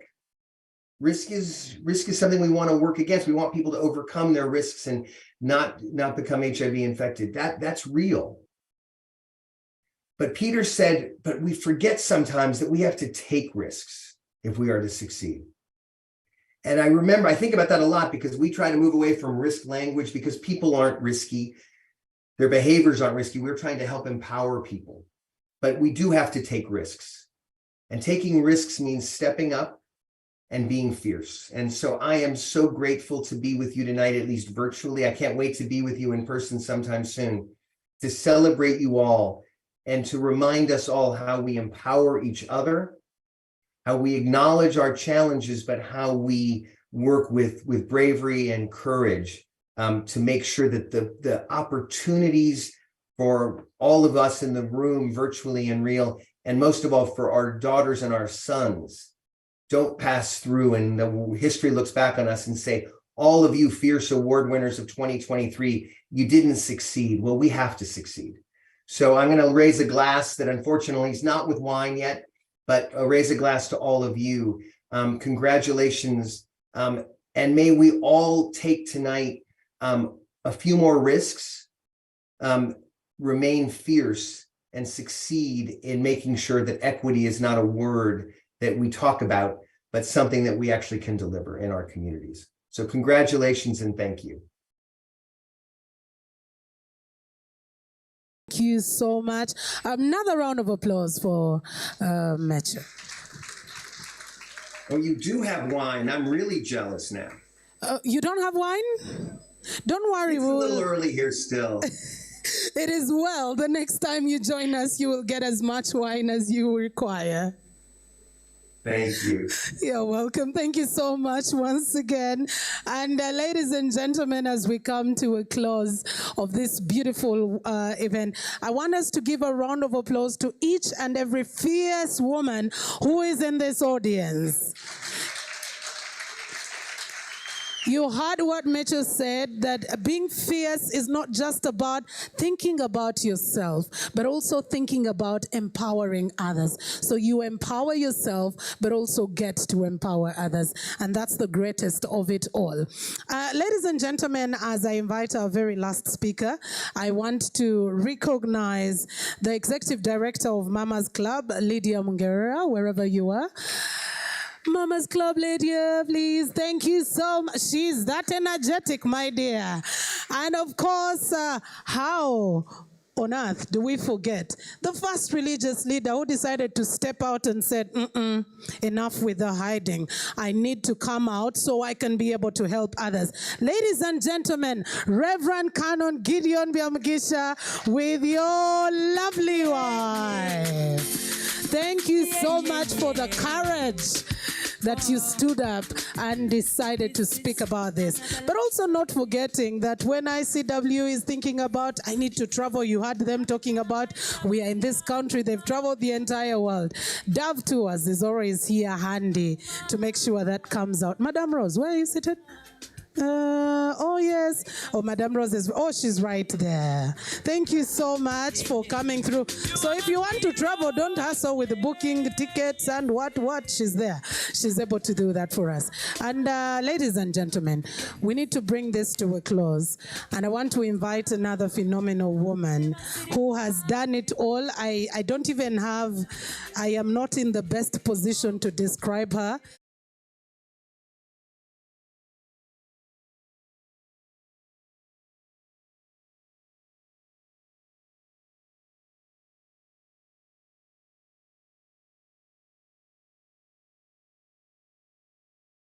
That you can be able to do.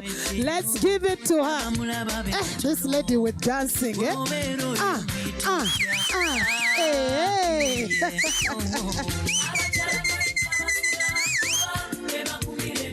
that song, you definitely know what the song means, right?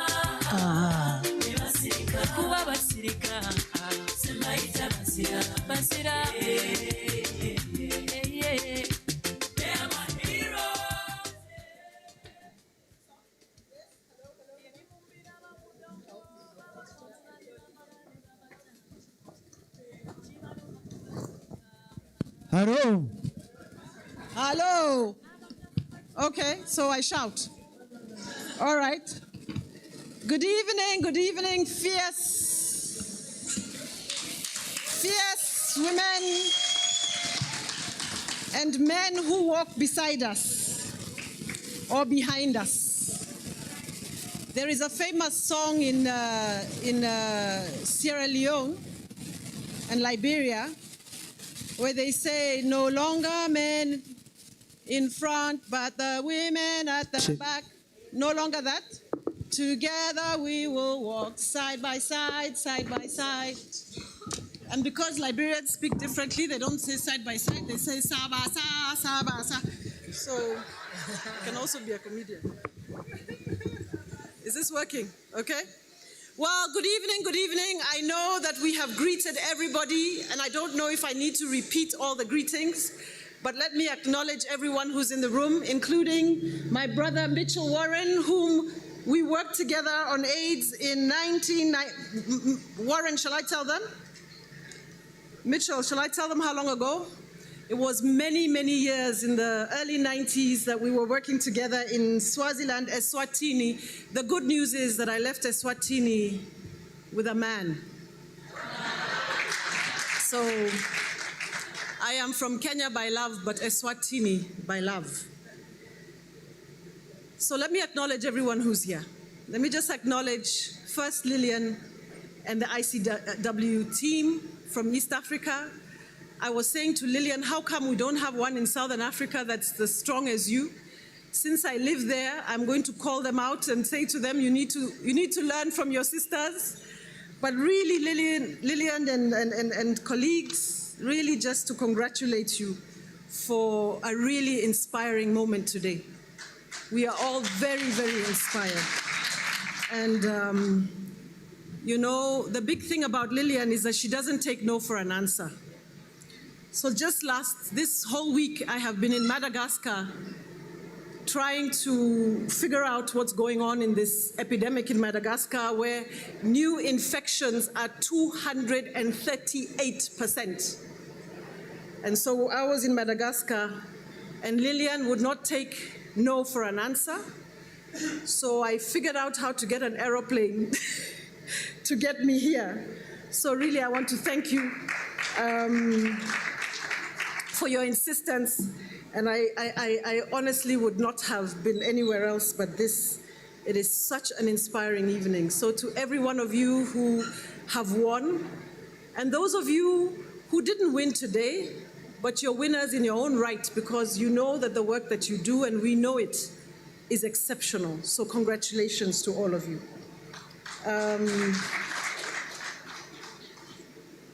I don't want to repeat too much that has been said, but this moment of celebration is recognizing the places and the ways in which women have fought this battle for over 40 years.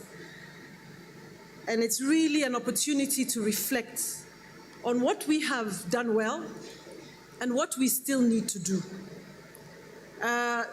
Who was it who said December 31st, 2030? Dr. Daniel, he's left us, but for now. But Dr. Daniel talked about December 31st, 2030 as our expiration date for AIDS as a public health threat. So if we really count, we only have about, who knows maths, 6.5 years to get to that date. It's not a lot of time. And so as I was saying, I was in Madagascar this week and trying to understand why would it be that when many of our countries are at 90 achievements and, you know, we're down to much smaller numbers of infections, why would you have a country whose first 90 is 18% today? And one of the things we learned is that this country is this way because they don't have somehow enough test kits or enough treatment. Somebody has defined that their epidemic is of a particular kind, that it's a KP epidemic there, and so the focus has been on particular communities. Ironically, the government itself says we have women everywhere in our country who are suffering silently, living with HIV. And so we went to search out where they might be hidden, and we found young girls in sex tourism and all over the country in precarious situations in a country that is very, very poor. So we have made immense progress, but we still have a long way to go, and we have 6.5 years to do it. So we cannot do it as we've always done it. We have to figure out a new way. We have to find a new way. And just this week, our big sister, Winnie Byanyima, our executive director, just launched a new council. It's called the Global Council on Inequalities, that is designed and created so that we focus our attention on the inequalities that still drive HIV today. So yes, we know how to treat. Yes, we know how to test. But the inequalities that have lived with us for decades still persist. And so in a country like Eswatini, where I'm married, we have 95, 98, 97, their targets are very, very high. But guess what? Every single year, 4,000 new infections, 3,000 plus are women.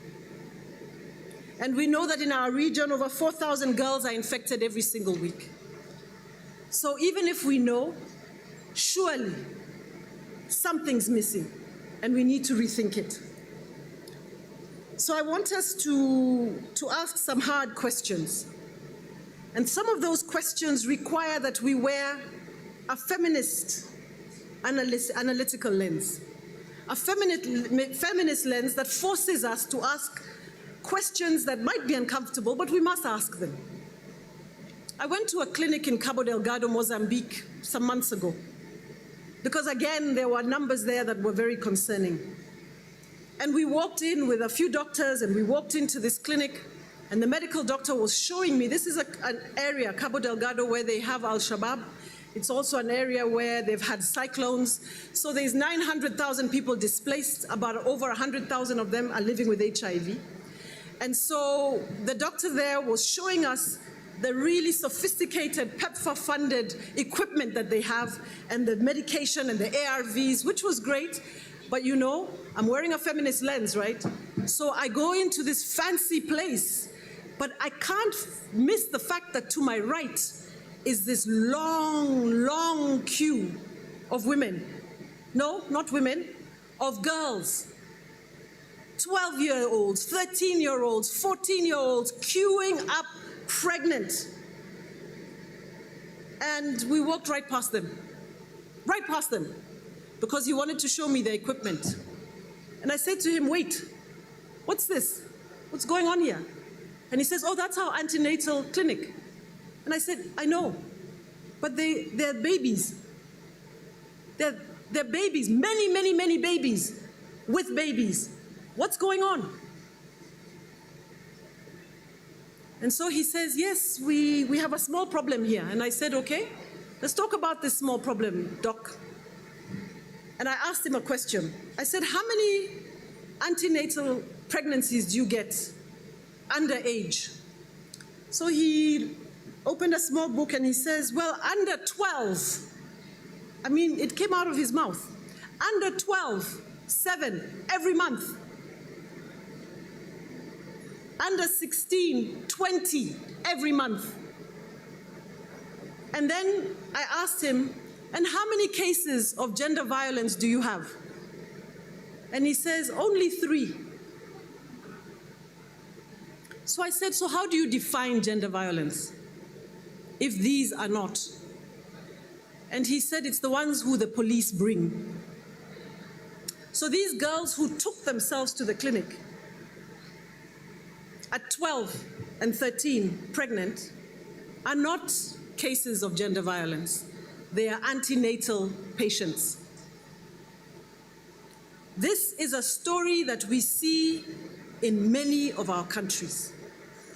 I know you see it in Uganda in places. I know we are ashamed of it, many of us, but we see it, and it exists.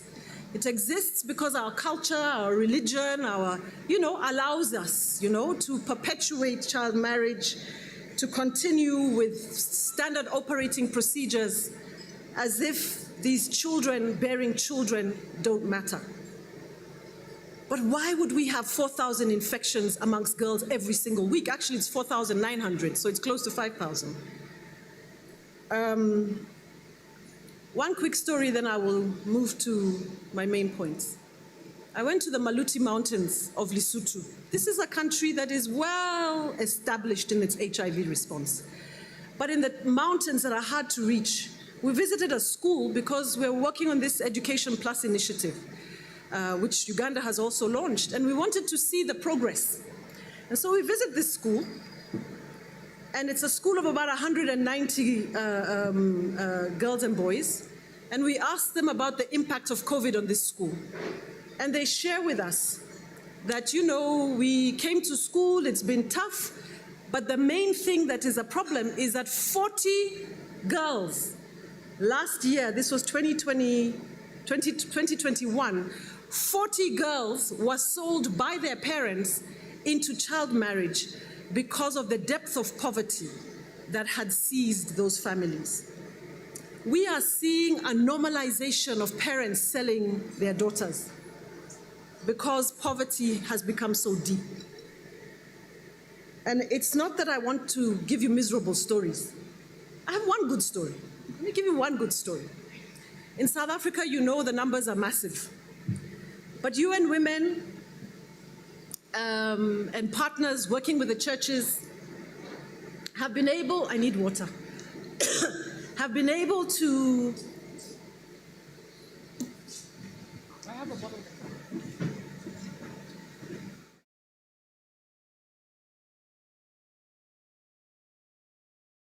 The churches, Catholic churches and others, have supported an initiative where young women, some of them are in their 20s, even 30s, but have multiple men, 5 men, 4 men, bless us.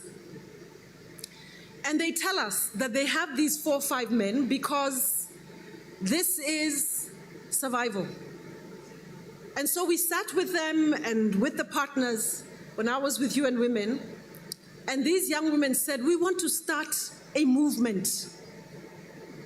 We want to start a movement so we can change the trajectory of our lives. And these women started a movement called Young Women for Life.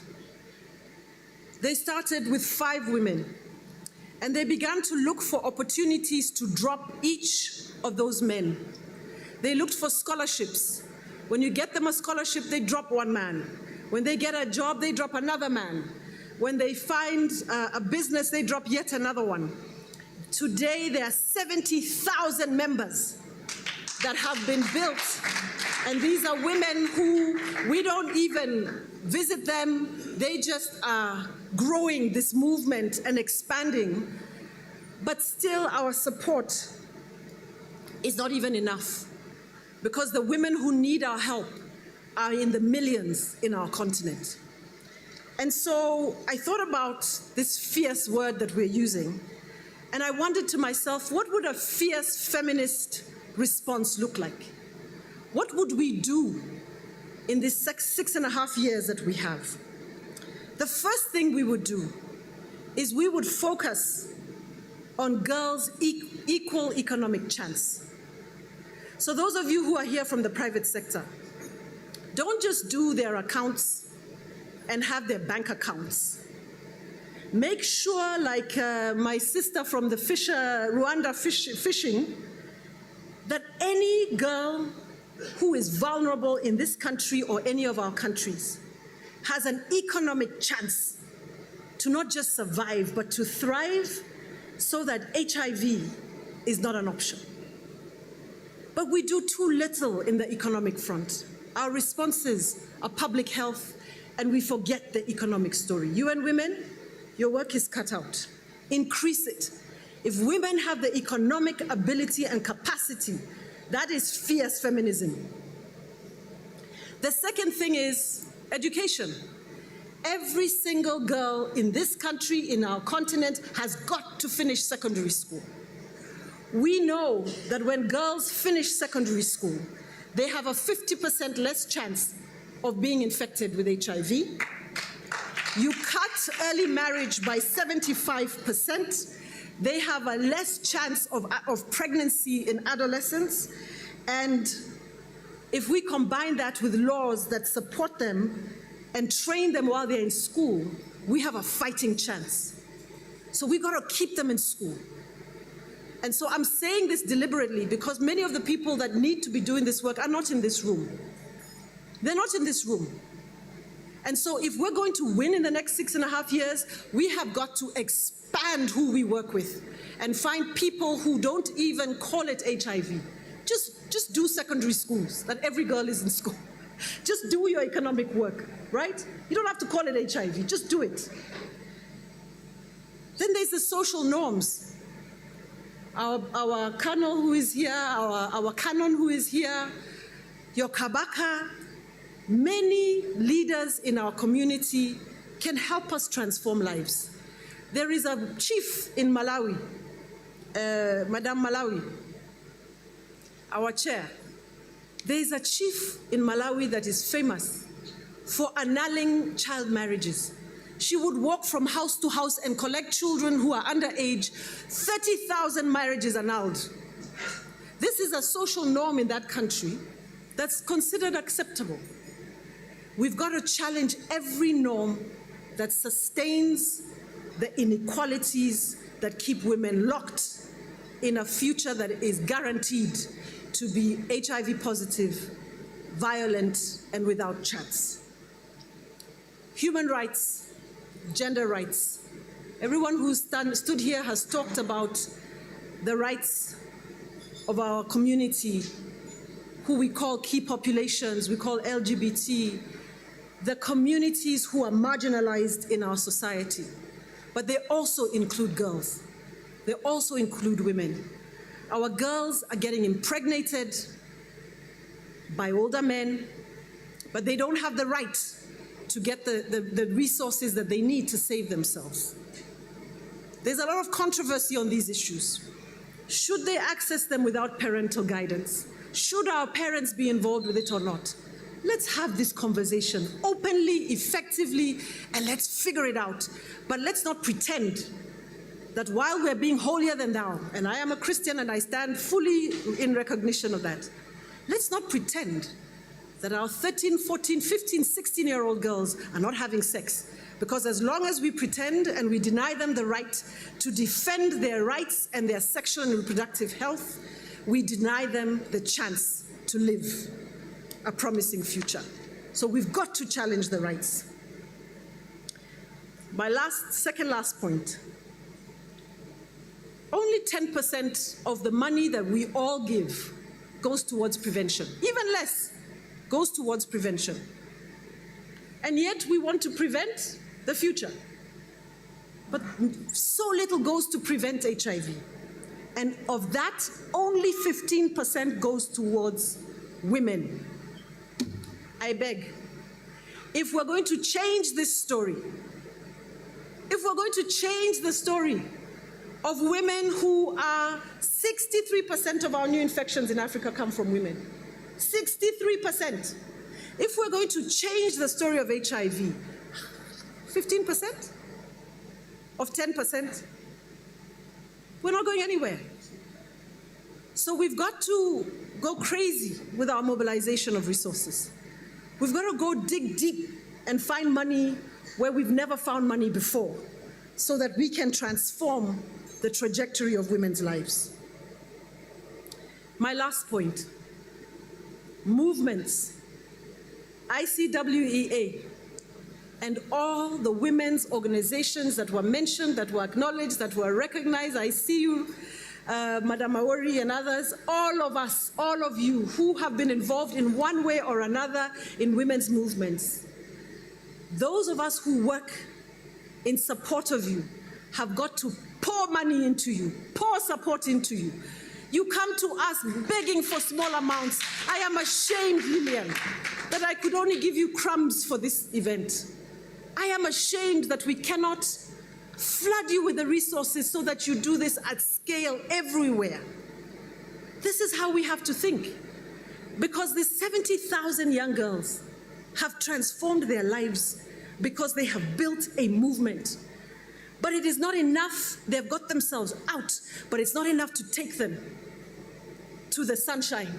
It's not enough to take them to where they have promised forever. So we have to think, where do we find more money to pour into these organizations? How do we mobilize and organize more? How do we get every woman in this country to somehow walk with us so that this journey is a big journey of us collectively? We have seen and we know that when women lead, whether it's mothers to mothers or peer supporters or caregivers or whatever it is, our society is transformed. So as I conclude, I just want to say that a feminist, fierce feminist movement has got to be able to break the barriers across every woman's organization that is in this continent, that we have to look to equalize investments for women, to equalize men and women, to equalize generations, to equalize communities, to equalize the rights that we need, to equalize the access to the economy, to equalize access to medicines, to equalize the prevention agenda, to equalize everything that we do.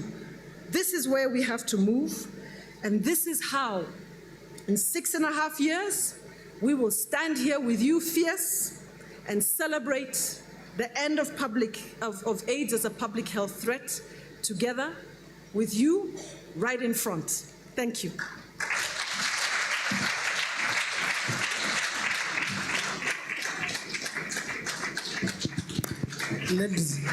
Another round of applause for Anne Mutoni.